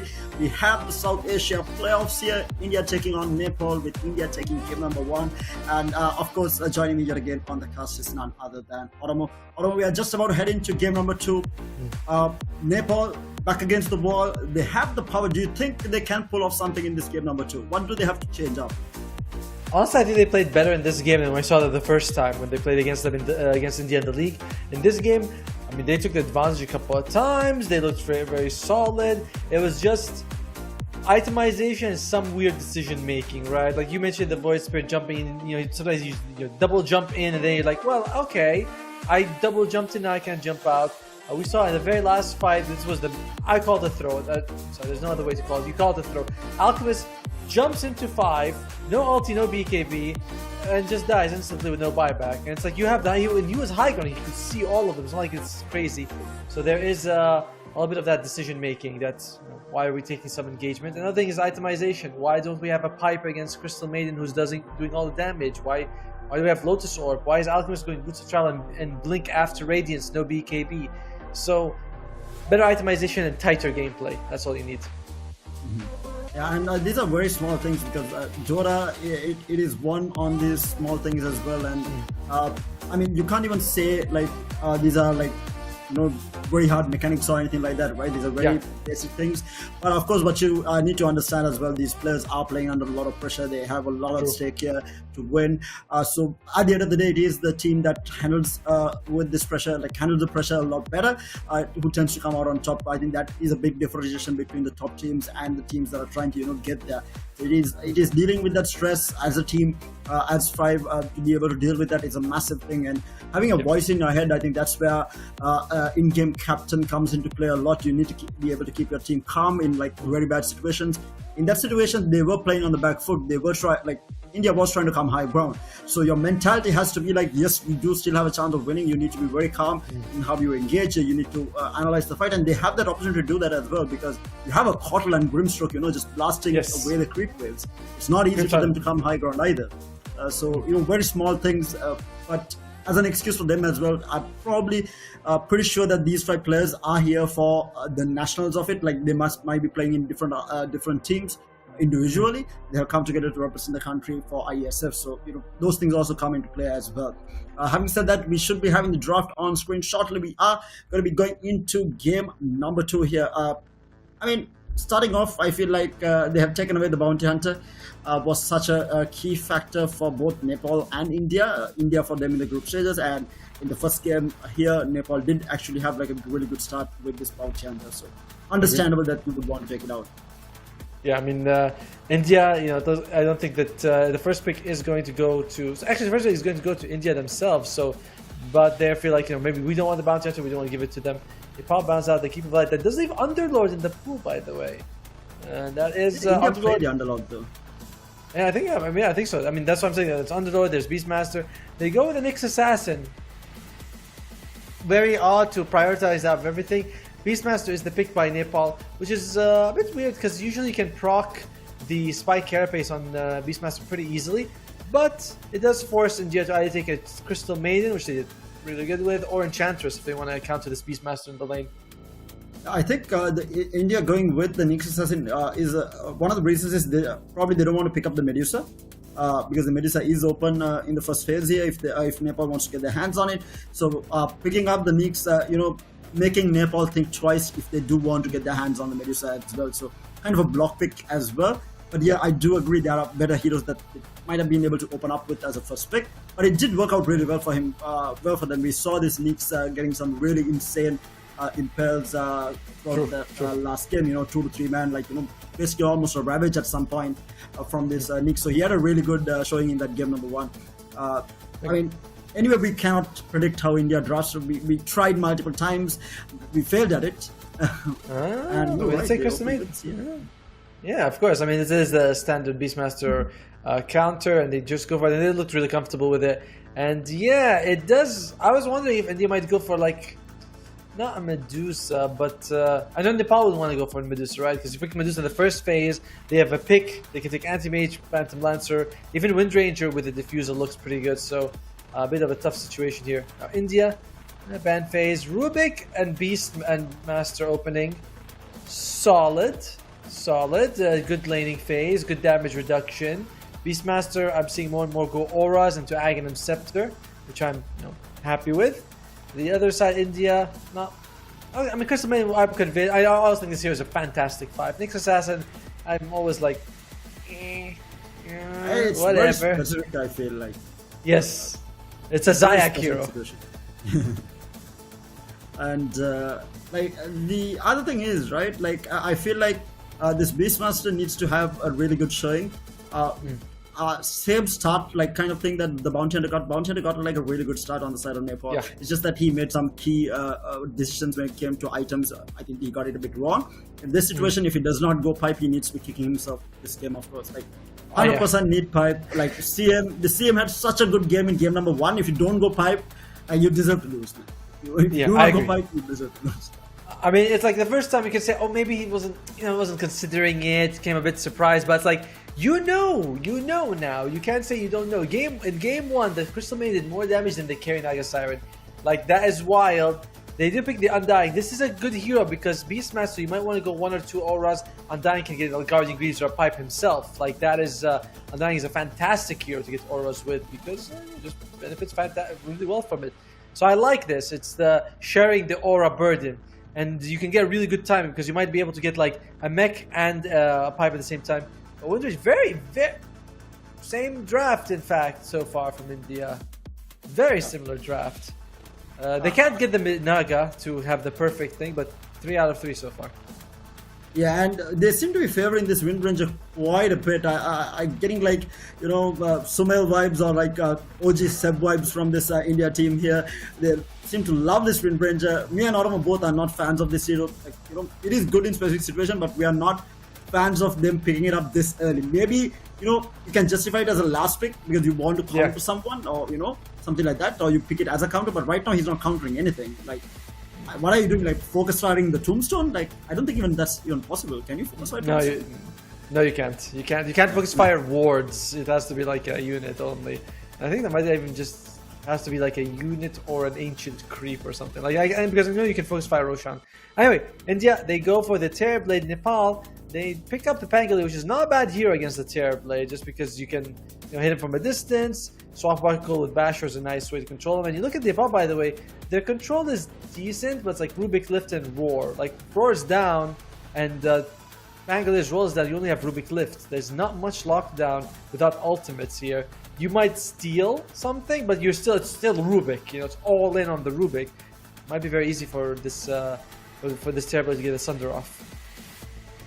I think Rubik has to have like a really solid game. To be fair though, he has quite a bit of really good skills to steal here. You have Impel, you have Frostbite, you have Shackle Shot. I mean, any of these skills that he steals from these three heroes are going to be a very high value during these team fights. And if he can land, for example, if he steals a Shackle and lands a really good Shackle, it's going to be huge. And sorry. Oh, no, right. I was like, is that my screen? Because I swear I was about to go like this on my screen. I was like, okay, yeah. I can imagine though you still focus fire. It's always funny when you still focus fire Rubik and he just decides like it's like that's adorable. Anyway, Nepal needs a carry and India needs a mid. I mean they ban out the else. Oh no, sorry. This is going to be in mid. My bad. So you will probably want an offlaner as for them here. Magnus Tidehunter Underlord, by the way, still uncontested. Very crazy to see him. And I would imagine, and this is kind of the perfect game for an Underlord, because you look at Nepal, no real burst damage, not something you have to be very scared of. Pangoli early on, yes, he has burst damage. Later on, he has damage more over time, like sustained-ish. Sorry about that. So I feel like Underlord is really good. Yeah, I also agree with you. I think Underlord is absolutely solid here. Lane pressure-wise, also they don't really have anything. Like, what are you facing up against? You're facing up against either the Undying or the Rubik here. In the laning stage, +1 carry, right? Unless we haven't seen the Nepal carry yet. Depending on the carry, I think Underlord might have like a really good time. They do take out the Ursa as well, so they might be posturing up for the Underlord actually. We might actually see it come out from India. Nepal though, they are kind of stuck in terms of carry. Who is good against this Terrorblade? They have taken out quite a bit in terms of good carries in the patch. PL is out, Beerside is out, Swak is out, Bloodseeker is gone, Alk is gone, Medusa is gone. I mean, they themselves have banned out quite a bit of carries. Yeah, one of the best carries against Terrorblade is the Draw Ranger because you just pierce through the armor with the marksmanship. But Draw Ranger's taken a few nerfs, and her Aghanim Shard is now a Scepter. It's like she's in a very awkward spot where people aren't quite sure how to play her. And yeah, they're taking their time, but I'm telling you, it's Underlord. It's gotta be Underlord. I can't imagine them going anything else other than Underlord. Please pick Underlord so I don't look like an idiot. But Nepal, what would you want if it's Undying Underlord? CK could be an option. Something like a Juggernaut wouldn't be so bad for the sustain. I'm feeling like that. You know, CK Juggernaut just to keep your healing up. They go. Oh god. Oh god. They go for a Storm Spirit. It's off lane. Oh my. Okay, okay, I'm okay with the TA pick actually, but it's either off lane Wind Ranger or offlane Nyx, and it makes sense they pick the Storm Spirit. Why? Because we talked about lockdown. It does not exist. Nepal is like, why catch them when we can kill them? You know, that's thinking right there. But you need to catch them to kill them. Of course, later on, if I mean the TA, once it gets the shard, you will have like a silence for the Storm Spirit, but the Storm Spirit in general is going to have quite a free game, right? There isn't enough lockdown. Unless you kill him during the row, I feel like the Storm Spirit gets out every time during these engagements. Yeah, it's a solid Storm game. We do understand the thinking behind India's pick on the Storm Spirit, but by picking this Wind Ranger makes even less sense now. That's the problem. It feels very forced, this offlane Wind Ranger. I don't like it, but I do like the overall draft and the fact that it's very, very hard to control. You know, you have to control Terrorblade so it doesn't thunder. You have to control Storm so it doesn't jump around, and I feel like that's very difficult. You have a reminder. You still have the Crystal Maiden who's going to be, you know, letting it go in every song. I mean, sorry, in every battle. Nepal lacks control. I'm with India. I feel like the draft is better. Game 1, I thought they were a better team and they were going to win. Game 2, I think they're a better team and they have a better draft. So Nepal is in all sorts of trouble for game number 2 here. You know, I have to agree with Automo here. I think India does have the draft. Other than this Wind Ranger pickup, I think other than that, I think India has like a very solid draft. And Nepal, I don't think they have the answer for this draft, but especially with the Storm pick coming up from the last pick. They don't really have any sort of catch for this. This Terrorblade is going to be really hard to bring down. Yes, the TA does have that insane armor minus coming out from him. True. But is it going to be enough is the question. And the TA is going to get focused on quite a bit, right? Like you have his,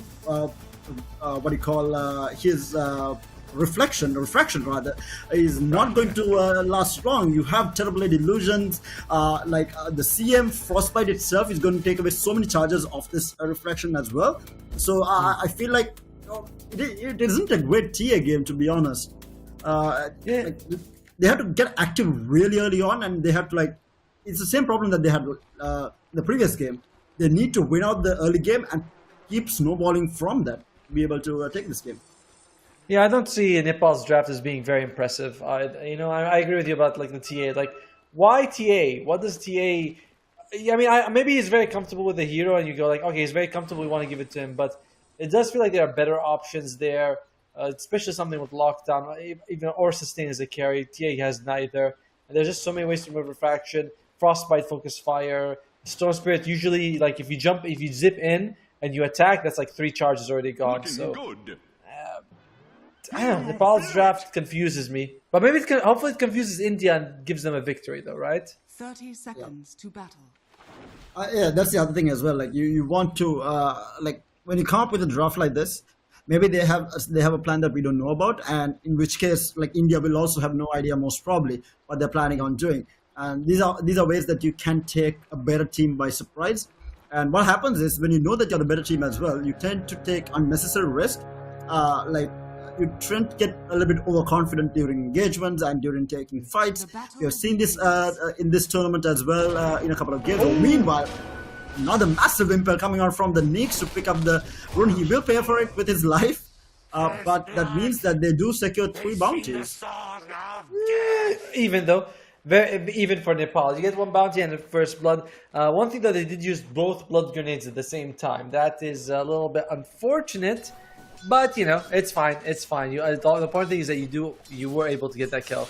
So mid lane, we are going to have Pangolier versus the Storm Spirit. I generally feel like Storm Spirit should have a relatively decent time on this one. And it's not fun for the Pangolier to get nukes to a Storm. He might get Diffusal though. That's one thing. Is that we talked about Storm being elusive. If a Pango with Diffusal burning his mana, that's better than stunning him. You know, yeah, this Diffusal Blade on Pangolier could do a huge amount of work, and Windranger seems to be losing a lot of health. Fall down low early on. The decay is kind of stacking up on this Windranger. He's going to get chased down here. They do have another decay to follow up, but he doesn't want to chase. God, in the previous game as well, had a really good showing in the early laning stage, and he already is ensuring this TA gets a very free lane in terms of farm. Bottom lane as well, Terrorblade forced to, you know, pop a couple of, last round at the tower, we saw the Beastmaster pressuring him a little bit earlier on. I feel like this will be a farm fest regardless on either side. Yes. I don't think anyone is going to be able to get a kill unless they overstep, kind of. And I like how Beastmaster has evolved as a hero. It used to be he always max boars, but now it's like teams are like, okay, you know, there are ways to counter it with like a CM. He just maxes out axes. He take 1 point the boar in this game, but we are seeing more and more of them just max out axes. It's a nice spammable ability. And Undying continuing to do a very good job of zoning people out. But check it out, Noor gets the creep wave, gonna bring them behind the tower. You know, just nice delivery. You know, it's just a delivery for the Windranger. And this Storm Spirit is crushing this mid lane. Like, this Pango is having such a bad time. 8 lasted to the 13 on the Storm. He picks up the Water Rune. He's quite farmed here. Has the Sage Mask. Right now he's having a really good time. Did you see that? Bottom lane, they almost let him sort of get away here on the Beastmaster. They could have chased a little more, but decided it wasn't worth it. Can't really blame them. It wasn't a confirmed kill. But Beastmaster does lose a lot of health, and sometimes killing someone is worth it. Sometimes letting them live with a tiny bit of health is also worth it, because they have to get lost sustain. They spend it, then you can just kill them after. It's like, oh, you spent gold and things like that. So there is a value sometimes in the person running away with very low health and wasting time, you know, ferrying out region or just walking back and forth to the base. True.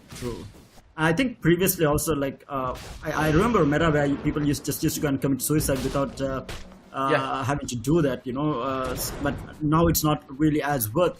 Again, I every time I look at this Meeks on this top lane or wherever I look, he's getting these 2-man impales, man. I don't know where he's finding this. Yeah, Dota is a very interesting game with the strategies that people come up with. I used to play, you know, very amateur level tournaments, and we would talk about this sort of thing. And you can see some teams would plan their high ground pushes. Where if someone's dead, they make sure they push high ground and he's dead for like 20 seconds. Why? Because they don't want him. They want him to feel awkward. Do I buy back with 20 seconds left, or no? Do I risk losing my base? And it's a very tough situation to be in. And oh my god, beautiful use of the overloads.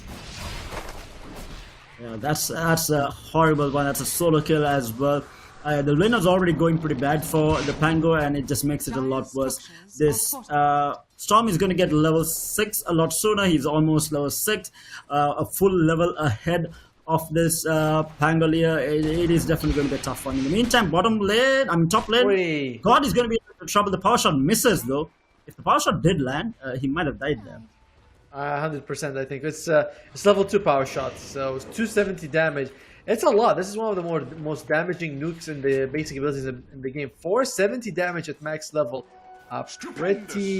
Pretty wild, actually, how much that thing can hurt. So very, very important that God was able to dodge it in the end. But look at the CS, like mid lane, 27-1 to 18-3. Storm Spirit just crushing it right now. And net worth, he is almost 1,000 gold. 1,000 gold in 5 minutes is pretty wild. Yeah, so it's a significant lead that he is having. Meanwhile, though, TA, what I don't get is I feel like this TA, like this carry play on the side of Nepal has always been given a good lane, but he does not seem to be doing as well as the Indian carry for some reason. Like the previous game, he had 3 heroes in that lane giving him free farm, but he was still behind the Naga Siren. which I don't get in the meantime. Undying ends up losing his life. The Impale, the power shot, this time connecting. He was quite low, to be fair. Was playing with a little bit of fire. In the meantime, Rubik is... The lift is going to be there. It is okay. I like what you're talking about when you say like he wasn't able to deliver as much, because to be fair, some carry players, and like there's a big difference. We always think of a carry as farm and fight, but you look at Yotaro on Team Spirit, he was flexible and he was able to fight very early. He's a very different player than Arteezy, who really farms and is kind of a beast when he has 5-6 items, but before that he's not as impressive as Yotaro, to be frank with you, is my opinion about it. So and maybe like Mel, if he gets that 40 minute, 55 minute, 50 minutes game, he's great. But until then, he just needs a lot of carrying. Whereas the Indian carry, he's just from the mid, he's always ready to fight. He's just better at that situation. Yeah, and we have seen situations like that. Meanwhile, Pango tries to go for the rune here, does get the swashbuckle out. The Impel did miss. Looking to turn, he was thinking about it with the Rubik chipping in. Decides again, that is the right choice. I don't think they would have been able to kill the Storm just because of the ultimate there. Yeah, and he's got decent health on him. He's got the the Falcon Blade, Fairy Fire, and a couple Iron Branches. So nice to bring down. Although Storm, he's a top lane is going to be in a little bit of trouble here. They will pick up the Turbid on the bottom lane, but they will end up losing the TA on the top. Chibi was bound to die there. He should have gotten out of that. The Undying does way too much damage. I saw him like use 2 decays and a soul rip, and the TB had like what, 10% health left. Well, he got a lot of overconfidence. Storm jumping in again. He's got some mana. Can he get it? Oh, that actually used a lot of his mana for that jump. And looks like Pangler is going to be fine. He's going to be refilling his bottle. Look at that. The carry is refilling his bottle. Have you ever seen... I've not in my entire life seen this in a pub game where the carry goes mid and refills the mid's bottle. Like... Never. I've never in my life. Dire's top tower is if this was a pub game and the mid asked the carry for help, the mid would give him some very nice names. It's like, some very nice nicknames. He'd tell him. Indeed. This leaves the top lane quite open, gives Rubik a little bit of levels here with the TA in the jungle. He will get this level 6. Rubik level 6 is very important for Nepal, I feel like, if they want to fight. And he needs to be able to get some really good steals as well. In the meantime, we do have the... Oh no, the double damage rune gets stolen. The jump in from the Storm. Is it going to be possible? The pull is going to be there. They will find one though. Oh, that was very close. If the Pango gets the roll off there, I think he survives, and Storm also ends up dying. But in the meantime, they will pick up 2 here. It's not going to be enough from the Giant to be able to do that. If he did have a stick, he did not have a stick. Did have a stick, maybe. I think. I'll click on him. He did have a stick, but no charges. Oh yeah, he does have a stick. Okay. What was I clicking on? middle tower is under I do that too sometimes when you're observing. It's like, because we're observing in the client, or we're observing to make sure we're watching the game on what you guys are watching. Oi! Well done. Gets it in the end. It looks like Pangolier. Oh no! Oh, he gets it. Okay. Almost. Alright, if he did not get that, I would have been just really sad that he ends up getting it. Good for him, does get it in the end. Oh, check out Beastmaster what he's farming. Click on Beastmaster. Quick observer. Show us Beastmaster. He is taking a gigantic ancient stack. There you go. That's the Beastmaster. Look at that. That is what? 4 stacks? At least 4 stacks? 1, 2, 3. Yeah, 4, right? At least 4. I'm seeing 2 black dragons. No, 5. 5 stacks. You can see 2 black dragons, 2 of those big homies with the sticks, and 2 Thunderhide. Sorry, 1 Thunderhide. So 5 of them. Massive gold, and he is he's still lowest in terms of net worth. Once he gets those guys, not so bad. Barely behind. He's almost even. He is almost even with the Turbid with that. Good part is the TA has been able to keep up to a certain degree with the Wind Ranger, but this Wind Ranger Storm has been having a really good time. It looked like the Wind Ranger was special, but meanwhile, bottom lane, the Undying is going to be in trouble. There is a massive freezing field again, nothing to cancel it, and they will end up losing God in the process. From heavens shall see him rain down on him, and he does go down. Oh my God! You should quote more verses like that to me, man. That is That's the good stuff right there. Well, but yeah, well played by Sinjin. I mean, he's been doing that all day. You know, game 1 he did that. Game 2, he's like, let me start off by bringing down Undying here. Heavens, Rain, CM, Tear says it's a lot better than me. Whatever he said, he says it well. But in the meantime, Nepal, they did get a decent T-ward off here. And to be fair, they're not very far behind. It's just 1,000 gold. Not the biggest deal. And Wind Ranger... Oh, let's fall off. Dire's top tower is under attack. Oh, He yeah. ends up dying top. Oh, we do have a row onto the Nyx here. The Rubik comes in, does get the... Maybe steal actually. He stole the Crystal Nova here. They will find the Nyx and the CM both. So, 2 supports. India is going to be happy with that trade though. Fairly, I guess it comes out as fairly even, right? Because you are able to get 2 people for your trouble, which is nice. I'm trying to see, does Nepal have any other stacks on their side? Because when you pick a TA, you really would like to have stacks. I don't see any besides the one that the Beastmaster already took. There seems to be only 1 camp everywhere else. So that's kind of unfortunate, because that's one of the best things about TA is that early on you can make a 5-stack, you just clear them out very easy.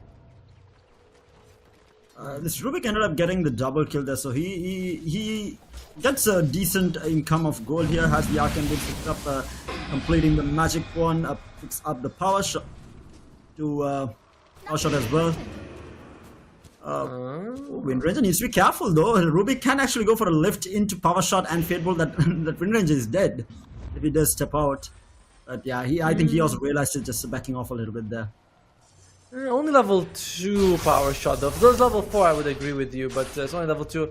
Angler takes some damage here. And looks like Beastmaster, he made stacks for himself. He's going to take it and he's going for the first item Aghanim Scepter after Vanguard. So the Drums of Slom, baby, they will be active for you. I like it, but it doesn't mean he's not going any auras for the team.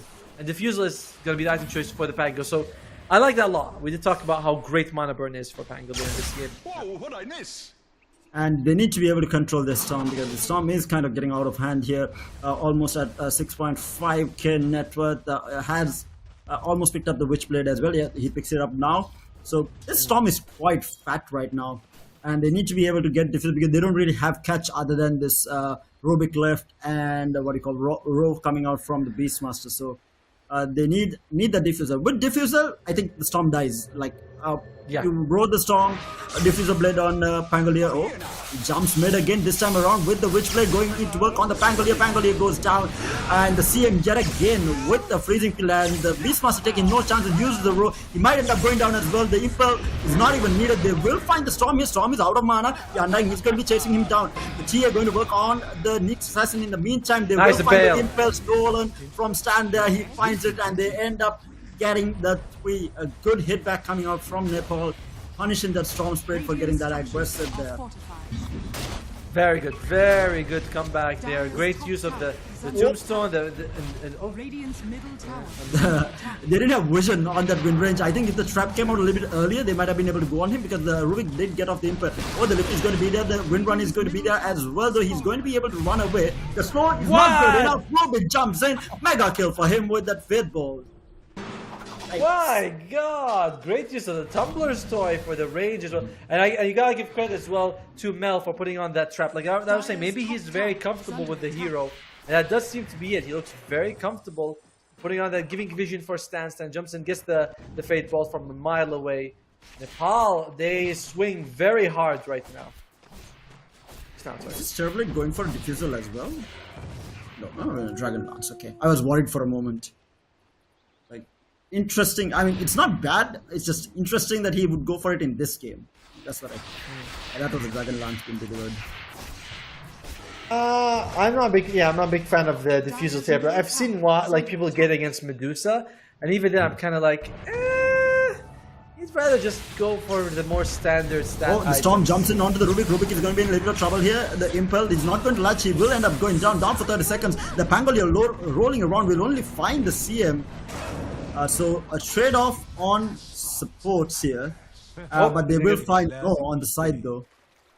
Okay, the Nepal, because I was going to be like, if you threw down a Tombstone, a roll, and you only got a CM, you wouldn't be very happy, because India, they don't have to commit. You know what I mean? Like they don't have to use those big commitment spells. So getting the Nyx Assassin though makes it worth it. Like, you're very happy to trade the Rubik. Dyer's And bottom tower sometimes is it also under depends what kind of Rubik, because when your Rubik has a good spell stone, you really don't want him to die. And he had Impale just now. Which is very, very nice spell for the Rubik to have. He is going for that Glimmer Cape. I think it is necessary, and I think Storm has Yes. realized that Rubik is the target to go for in this fight, because if Rubik goes unchecked during these team fights, he is going to be able to do quite a bit. And I think getting a Glimmer Cape is the way to go. He needs to be able to survive the Storm jump in. And in the meantime, Nyx, so bottom lane, he is going to get spotted out here, Undying with the Decay, doing quite a bit of damage. And There the you Soul go. Rip, ripping into pieces. The Shackle Shot is going to be there onto the Undying though. The Focus Fire, the Storm jumps in onto the Pangolier. Pangolier needs to be able to jump out. He does manage to get the Swashbuckle out though. Does not have roll. But Coming in from the side, has the freezing field. He's going to be another massive freezing field, but the lift is going to be there from the Rubik. He manages to steal it, and now the return freezing field coming in from the Rubik. There is no one around taking too much damage there, but Terrorblade joins the fight now. Gets stunned up by the Pangolier roll, who has it back up. They want to try and fight this though. The TA needs to be able to try and chase this. He does not have Dagger. He does not have Desolator Rubik. I mean, TA is a little bit too far behind, I feel like, but that was a buyback committed as well. Yeah, Buyback doesn't give them anything, unfortunately. You know what's very strange, by the way? In all of these fights, there's a guy who's missing. Where's the Beastmaster? He's in the top lane. He's finishing up his Aghanim Scepter, and Nepal's making a choice, saying we want this guy to have his drums of Storm before we fight. So, you rarely see the TA making space for the Beastmaster. It's usually the opposite. But Nepal, they must really believe in their Beastmaster to do this move. Yo, India is trying to take this fight again. A two-man input coming in from the Nyx. The Rubik is going to go down here, and the jump is going to be good from the Storm Split as well. Going to go over to work on the Undying with the Electric Vortex to follow up. Pangolier goes onto the high ground, trying to get out. That was a dieback on the Undying. They get vision on the Pangolier. They finish him off. That's 3 for nothing. Again, I mean, you don't want to be standing out randomly with a Nyx Assassin on the hunt. You don't have all your heroes to take the fight. But kudos to HBK for checking that cliff. I think most people would have thought that Pangolier just rolled, like, you know, tried to swashbuckle away and just kept running. He's like, maybe he's on this cliff, you know, and he's able to get him down. So very, very clever. And win percentage, 70% in favor of India, and I feel like that is very fair. This would have been a great kill if you could have gotten it. Oh, he does not have mana. Can he chase him down to the Nyx Assassin? The star. The damage coming through from the PA as well as the Beastmaster, and now the Nyx Assassin is going to pay for it with his life as well. Mel with the double kill, and this is going to be, might be a tier 2 tower mid, because Storm is dead for 35 seconds, and now he does not have buyback as well. That's a very nice thing for them. And check out the Beastmaster with the drums.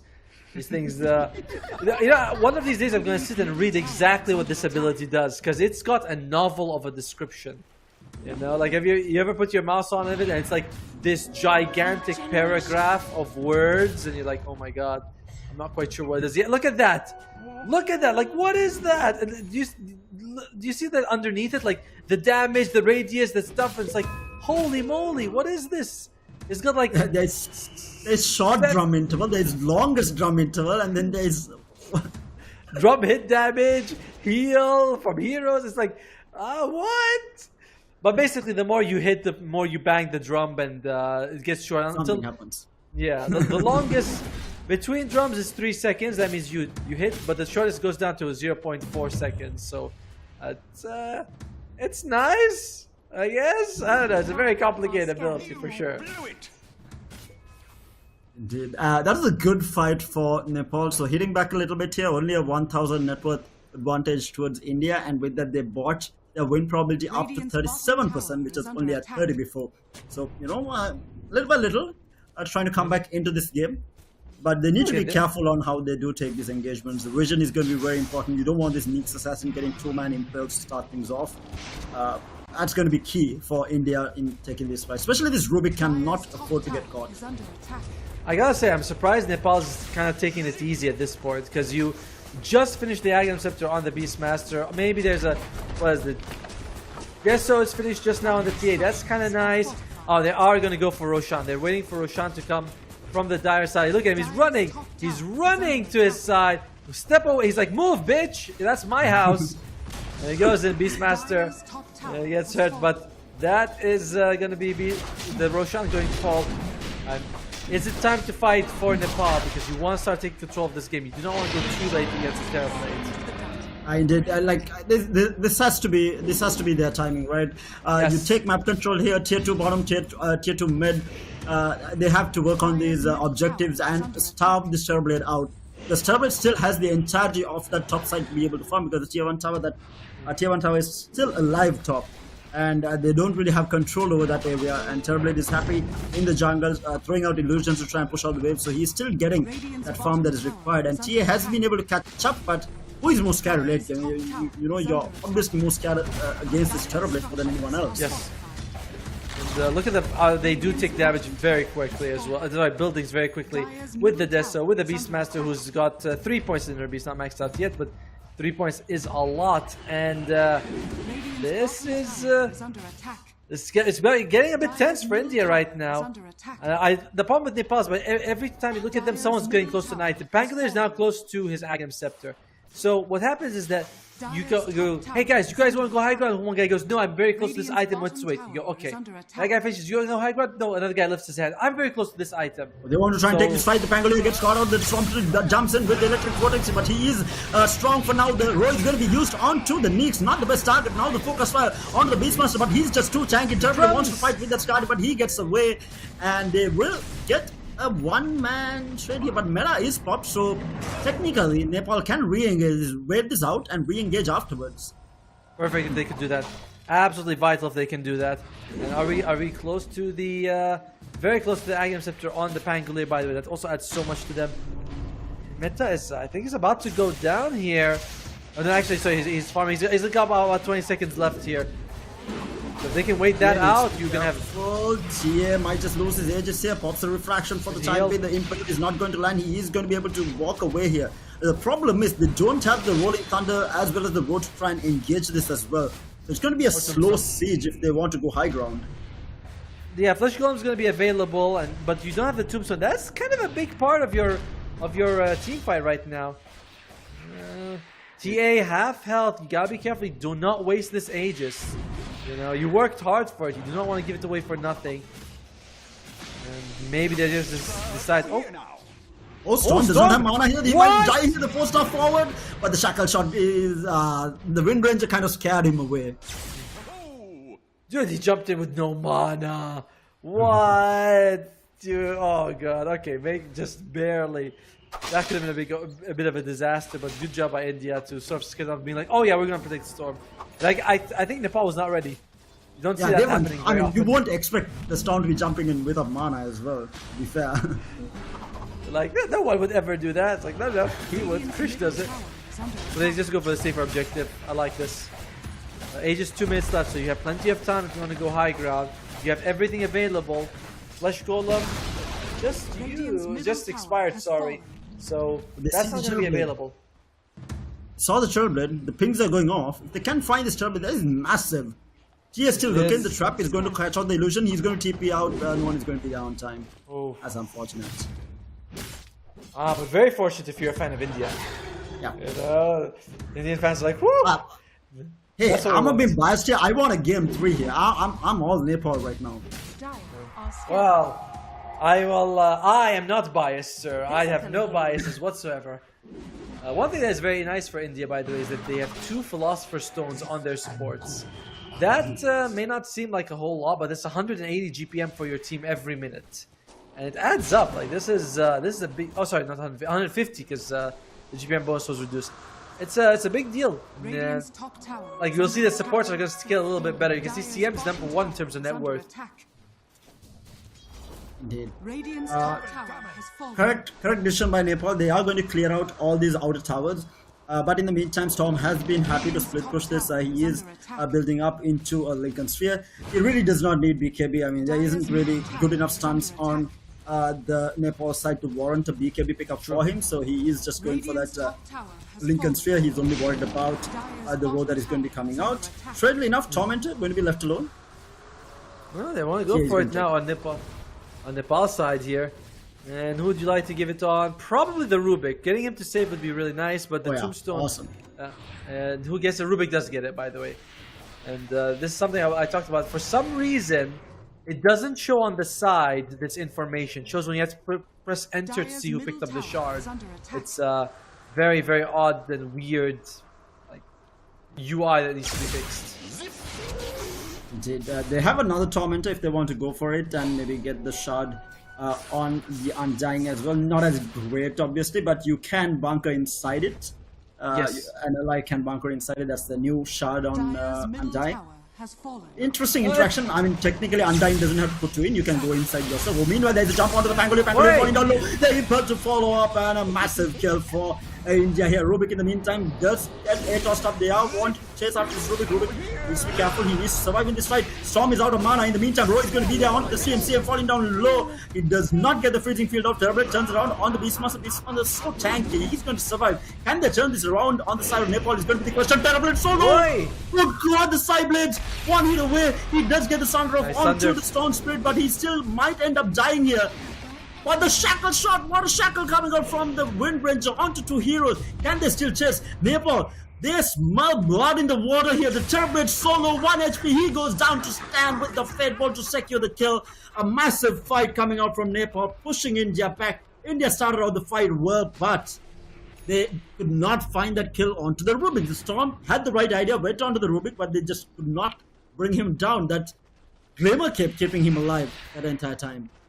And I love Beastmaster just standing in the front. He's able to stay at full health thanks to the drums, and they don't want to focus them down on India's side. So it is a really good fight coming out here from Nepal, and they didn't take the second Tormentor. So Rubik actually bought a shard. This is a shard that he got for himself to save allies, which means the next shard is going to go either Beastmaster, Pango, or actually it's going to be Beastmaster or Pango.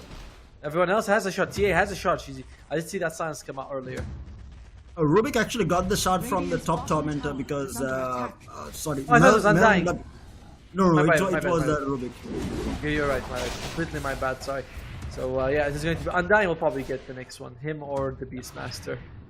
It's an interesting one on Undying for sure. I like it. It's good because, like, imagine if someone gets hit by an arrow, you put them in the tombstone. You know, it's a nice way of saving people like a disruption from Shadow Demon or Astral Imprisonment. It's good. Whoa! Good lift. They're jumping onto the CM. Roy's gonna get popped as well. They find the kill. 45 seconds on the ground, but the shackle shot from the Wind Ranger. They will find the kill onto the Beastmaster in the end. The jumping is going to be there. The Pangolier gets the roll up. They are trying to control the Storm Spirit. Storm Spirit is out of mana. The TA is going to be forced to run away here. The shackle shot still on him, but it will go off. The Terrorblade is on the hunt. He does not have the meta. They are trying to chase this down. Can he fight? This is going to be the question though, because the TA is so strong though. That's going to be an interesting one. They will find the kill on the Wind Ranger. Down the Terrorblade. He's going to be left alone. Mel still not looking to fight the Storm Spirit. He's going to be jumping in. He will find that kill on the TA down for 53 seconds. And now the Undying is going to be left alone. And they will end up losing him as well. Beastmaster jumping in onto the CM. Questionable. It is questionable. And even though I think Rubik had Sunder, he was able to like keep his health up. It's still a very, very big dive for him to do that. And we get the replay. Yeah, he jumps in. I'll make sure that the Sunder does come out from the Rubik, and it's like he's taking all this damage. They throw up a beast, everything. Sunder comes out from the Rubik. Not enough. Like the double life with the drums or something. It's still not enough. And he does lose his life. I've seen videos of Beastmasters going 1 versus 5 and staying alive with the drums, but not when you have an enemy has Skadi, which reduces a lot of your regeneration anyway. Your heal. And I think they normally get a Bloodstone as well to be able to do that, right? Yes. I don't think he has Bloodstone. He's got the Vampire Fangs, which gives you 10% spell life steal. It's nice, but you're right. It's nothing like a Bloodstone, like a knife. So yeah, he a bit too much YouTube, as I say. They will get another shot. It will probably go to the Undying here. Oh, the Beastmaster actually gets it. Oh, it's lowest 2 net worth, right? Yeah, those two. And since the Rubik has it, it's going to be either the Beastmaster or the Undying.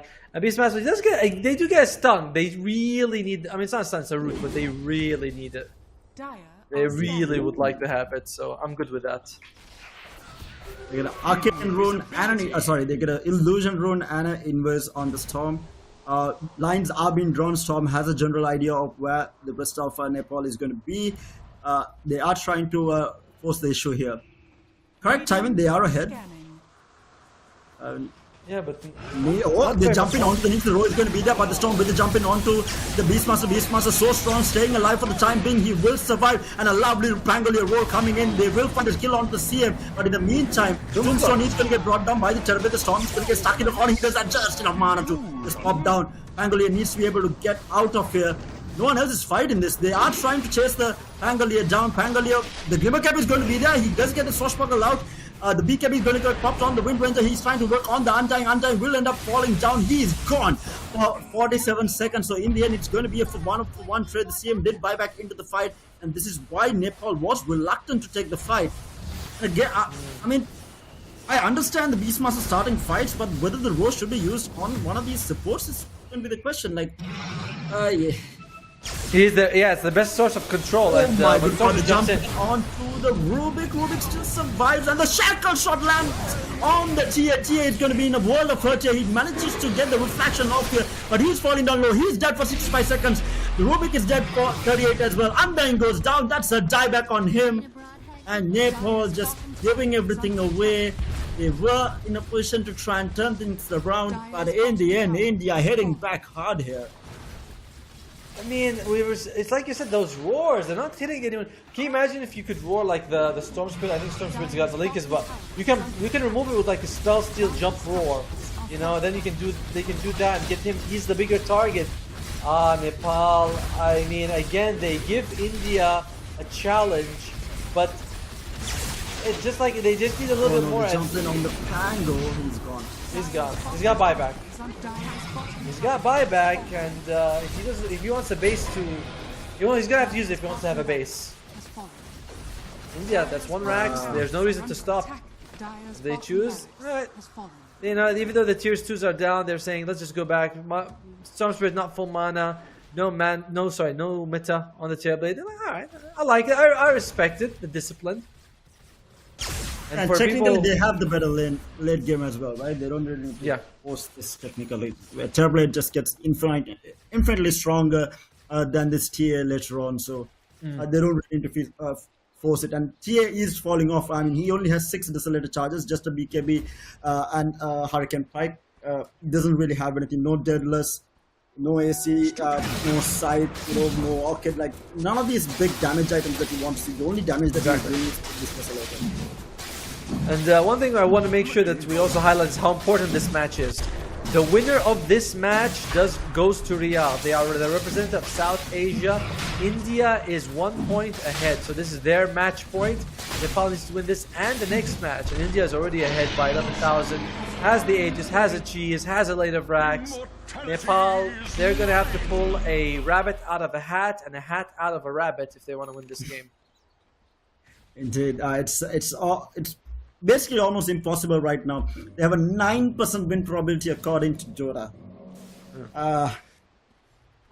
Okay. It's a small margin to work with, but still, there is 9%. Yeah, 9% is better than 0. You know? And zero in the tournament. I've had a friend tell me that everything is 50-50. Either it happens or it doesn't. So 50%, and Nepal wins, 50% India wins. I'm like, well, not quite, but that's one way you can think of that.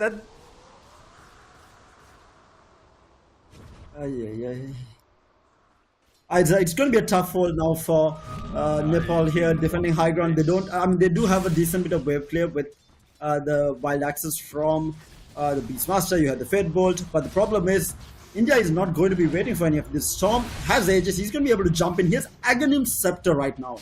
He gets more than one hero in the Electric Vortex. This is all over. Jumping is going to be there. He might actually end up getting 2 here. The jump into the Beastmaster and the Underlord. The Undying, the 2-man Impel as well. 2 heroes dead on the ground. On the side of Nepal, they're going in for more. Storm just jumping in. Absolutely no fear, but good God, the jump in. That was from middle tier 1, mind you. I think he knew. Did they even have vision? I don't see any words or anything. It looks like he just believed. Well played by him. And Nepal now, can he defend this 3 versus 5? Pango's rolling in, but is he rolling to his death? I think so. He's just wanting to get rid of the creeper. He ends up getting it done though. He might end up going down. The pull is going to be there. He will end up dying 65 seconds on the ground. He does have the buyback. He pops it. TA in trouble here. Also reflection here. He stays alive. But I mean, this is just all over, I think, at this point. Beastmaster not up it for another 10 seconds. Can you delay it? Okay, you have the glyph. He should be able to join you for that last fight. You do not want to lose people in this situation. Like, let the Beastmaster come out, take it as a 5 versus 5. And don't let them run away. Because look at this Terror. Okay, well, he cheesed up. I was like, Terrorblade's got his low. But he used the cheese. He's fine. Oh no, a 3-man pull from the Storm Spirit. A 3-man impel to follow up as well. This is an absolute disaster. They get the 2-man impel though. They get the Aegis pop on the Storm Spirit. Can they bring anyone else down is going to be the question. There is no Pangoli ultimate. The Storm Spirit just gets silent up. The damage is going to be good enough. The impel coming out from Rubik. Nepal still holding strong here. The CF will end up dying. They find 3. The buyback is going to be there. But the rest of them do end up getting away. They do hold on to a melee Rex, which is going to be raging out. The sliver of health on that melee Rex, and Terrorblade was he goes and picks up 4 bounty runes. For Nepal, there are 2 bounty runes on the enemy side, but that was a good fight. 8,000 experience for them, 5,000 gold swing in their favor. You know, it's still a big mountain to climb for Nepal to come back in that. But that was a solid one. That's what happened, right? When you have everyone alive. Reminder, Nyx bought back. Oh, the illusion from the Terrorblade. Unfortunate. That's mega creeps now. Oh no. And they have an observer in that area for the Radiant side, so they could see that no one was defending. He sends in a couple of illusions. They farm it up, and I mean, Nepal, you had a tiny chance of holding if it was you know you didn't have mega creeps. So now mega creeps looks kind of over to me. Yeah, Dota still thinks that they have a 3% chance. And another difference in that fight was Ro was not used on one of the supports. I mean, that's a huge deal. Like, they used it on the Storm Spirit on the first life. They managed to get the kill. And then the shard coming out from the TA, silence the Storm up, the Impel to follow up from the Rubik. Again, the emphasis put on one of the cores on the side of India is what turned the fight. Every other fight that happened was the Ro is going to be popped on either the Nyx Assassin or the CM, and they really don't have anything else to control the cores. Bottom lane. Bottom lane. Oh, they get the Impel off, they stop the TP, the Storm is going to be jumping in, but the BKB is already popped. The Nyx Assassin does not have buyback, mind you. He bought back and he is dead for 90.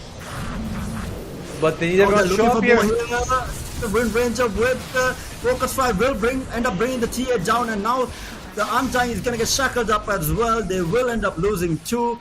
And mind you, they do not have buyback, but does India know this is the question? Because the TA did not buyback, so they don't know that the TA does not have buyback.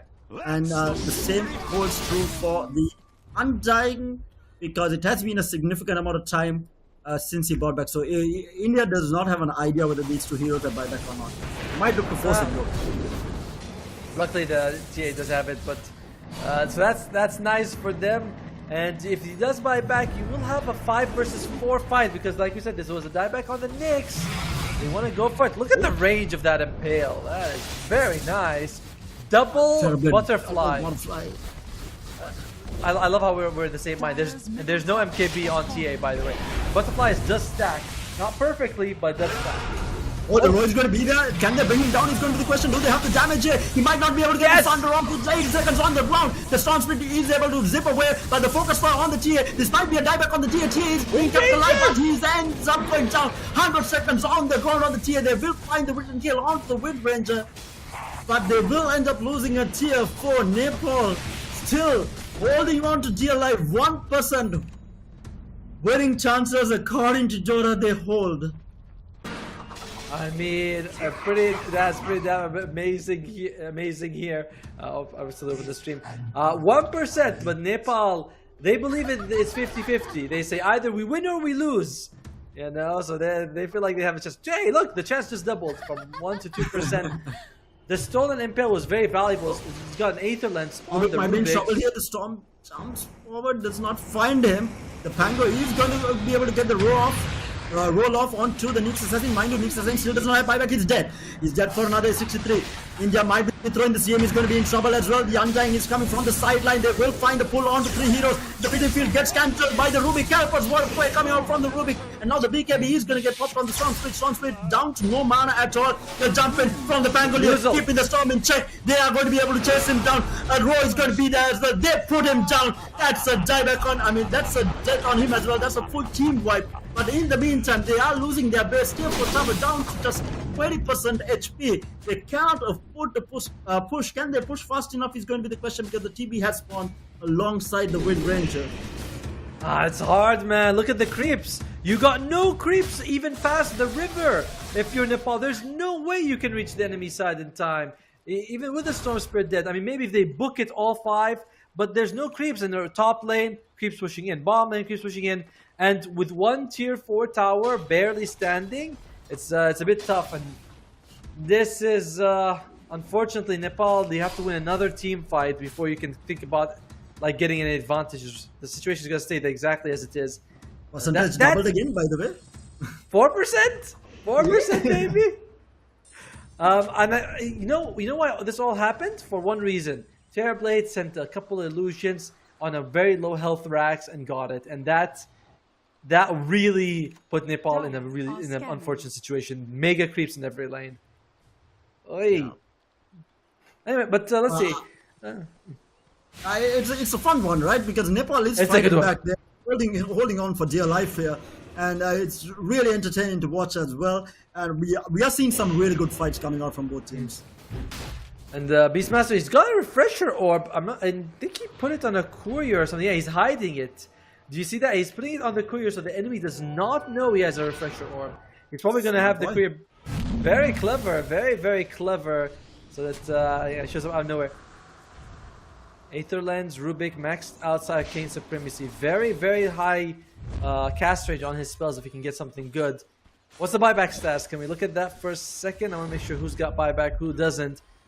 Wind Ranger, Rubik, CM, and Undying as buyback. Rubik, I'll be honest, I only care about Nepal's buybacks because I feel like they need them to sort of win a fight. India, they're not too concerned. You know, you can see like even the Terrorblade, he's not like doesn't have it. He's gonna be saving up for it now.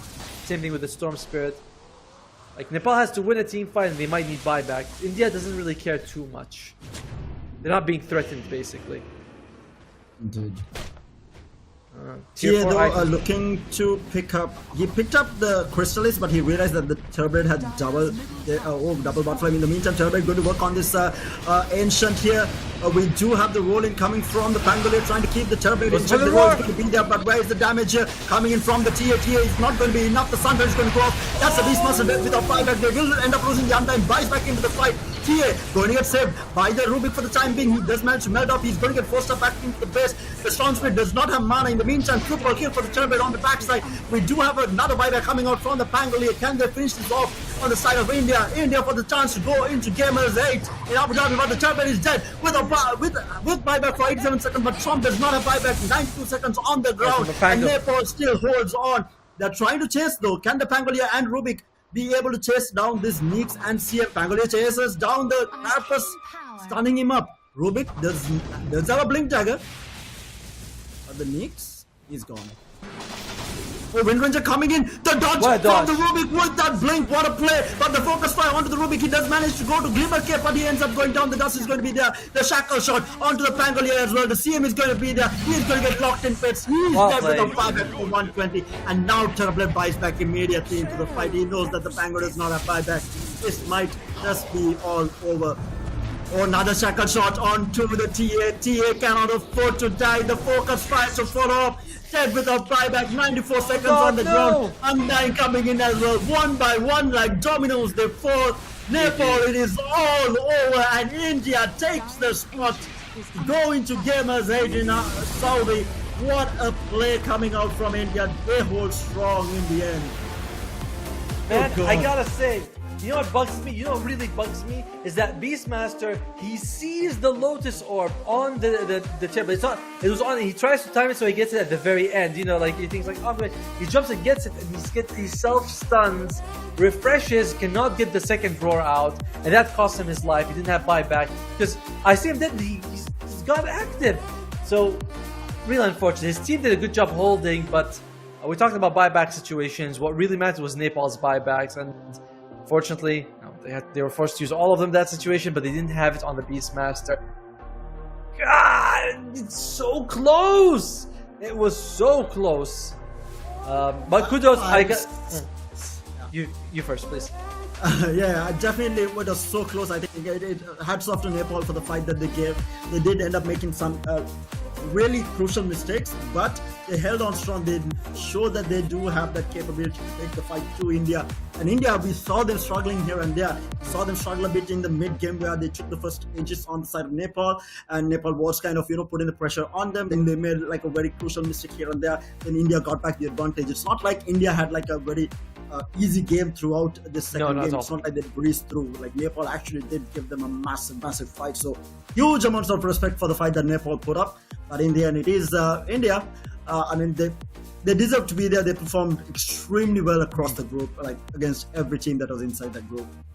100%. And you know what I love is that a game like this, where Nepal puts up a good challenge, you can go back and watch it and see like some of the things. You're like, oh, okay, we made this mistake. We made this. This could have been better. Like one thing I thought was that they kept sort of waiting for a specific item, and then they get it and they wait for another item. Maybe a bit more aggression would have been good. You look at the Beastmaster, you say, look, that Lotus Orb, you didn't have to do that. You know, you had Refresher, you kind of wasted in that situation. So there's a bunch of things you can go back and look at. Maybe defending your racks when it's very low health, maybe that could be an idea. But you also walk away thinking that you really gave India a challenge. Like Nepal, very impressive. You guys had one of the closest matches in the whole tournament, and it was a joy to watch them. Like the Rubik, amazing Rubik. Pangle, they're super good. TA also, Mel played really well. Like all of them played really well. Just a couple of mistakes here and there. It's much smaller than game one. Much better performance. Definitely. I think they improved significantly in terms of their performance in game number one. I think both the games, they had the draft to pull it off. It's just little things here and there. Second game, yes, the Indian draft was a lot better, but Nepal did make their draft work. Their early game aggression, their mid game, that first ages that they picked up, they had that pressure, just could not convert. Like you said, a little bit more aggression coming out from them, I think might have secured. And then I feel like a couple of mistakes in who they rode during these team fights. I think those were very crucial in terms of the outcome at the end. But I mean, massive improvement, and this is what we're saying. The more you compete against better teams and the more you compete against each other, you can only go higher. You cannot get worse by playing more games, right? You're only going to get better. And we did see them, like within a series, we saw Nepal just go insane, absolutely. I mean, who knows? Next time around, come next year, it might be Nepal standing victorious in the end, and going to wherever. This time around, India will be going to Gamers8, but it might be Nepal next time around. And do we have it? The complete roster of all 8 countries that will be going. Saudi Arabia, of course, will be hosting, so they get an automatic spot. Australia made it through Oceania, Mongolia through East Asia, Jordan through West Asia, Kyrgyzstan through Central Asia, Myanmar and the Philippines both from Southeast Asia. It's the only region that's fielding 2 teams because of how many countries registered for it. And of course, India, as we just saw, beat Nepal and became the final team, last but not least, gotta say that, last but not least, to qualify from South Asia. Very, very well played by them, much deserved. So yeah, I love it throughout the series. Yeah, I think throughout the series, every team that qualified, they put up the performance that was required. I think we had some extremely enjoyable games throughout the series as well, regardless of which Asian region that we were watching. We had some stomps as well, but we had some really good games. And all of the teams that did end up qualifying had to fight through. It was not like an easy road. Even India in this final series, it was not an easy road for them. Nepal really did put them to the test. And then Southeast Asia region, especially with Myanmar and Philippines qualifying. I mean, we had a 3-way tie in that group with Thailand in the mix as well. So it was absolutely insane across the board, the Asian qualifiers. And I mean, I'm pretty sure everyone enjoyed that performance. But Automo, I think it is it for us, right? Yeah, it's that's all from us for this tournament. And I want to thank all you guys for tuning in and watching this. You know, whichever country you're supporting, whether it's a rivalry, you know, or you're supporting your own country. It's awesome for you guys to be there. We make the show for you guys, and so hopefully you enjoy the casting. I also want to thank all the players for coming in, showing up, playing their best. You know, we talk about it. For us, there's no stakes, but for them, they come in, you know, emotions and teamwork. They have to play their best, and some of them lose, and some of them win. For the losers, we just want to, well, not the losers, but the defeated, the vanquished. I want to thank you for your time and for giving us such an amazing show. For the winners, best of luck in going forward. And before we wrap up, I want to thank a special group. Well, that's the production. No one really thinks about them, but the camera people, the producer in our voice who says sweet nothings to us. All of you guys, thank you for making our job easier. And I think that's it from us. Do you have anything else you want to add, Tara? Yeah, man. I want to thank you. It has been an absolute pleasure casting with you, as well as Shreyas and Kips, who was part of us, part of the entire stream. So, you know, amazing casting with you guys. But that's about it. Until we do see y'all again next time, it's going to be me, Tara, and Automo both signing off. Catch you guys next time.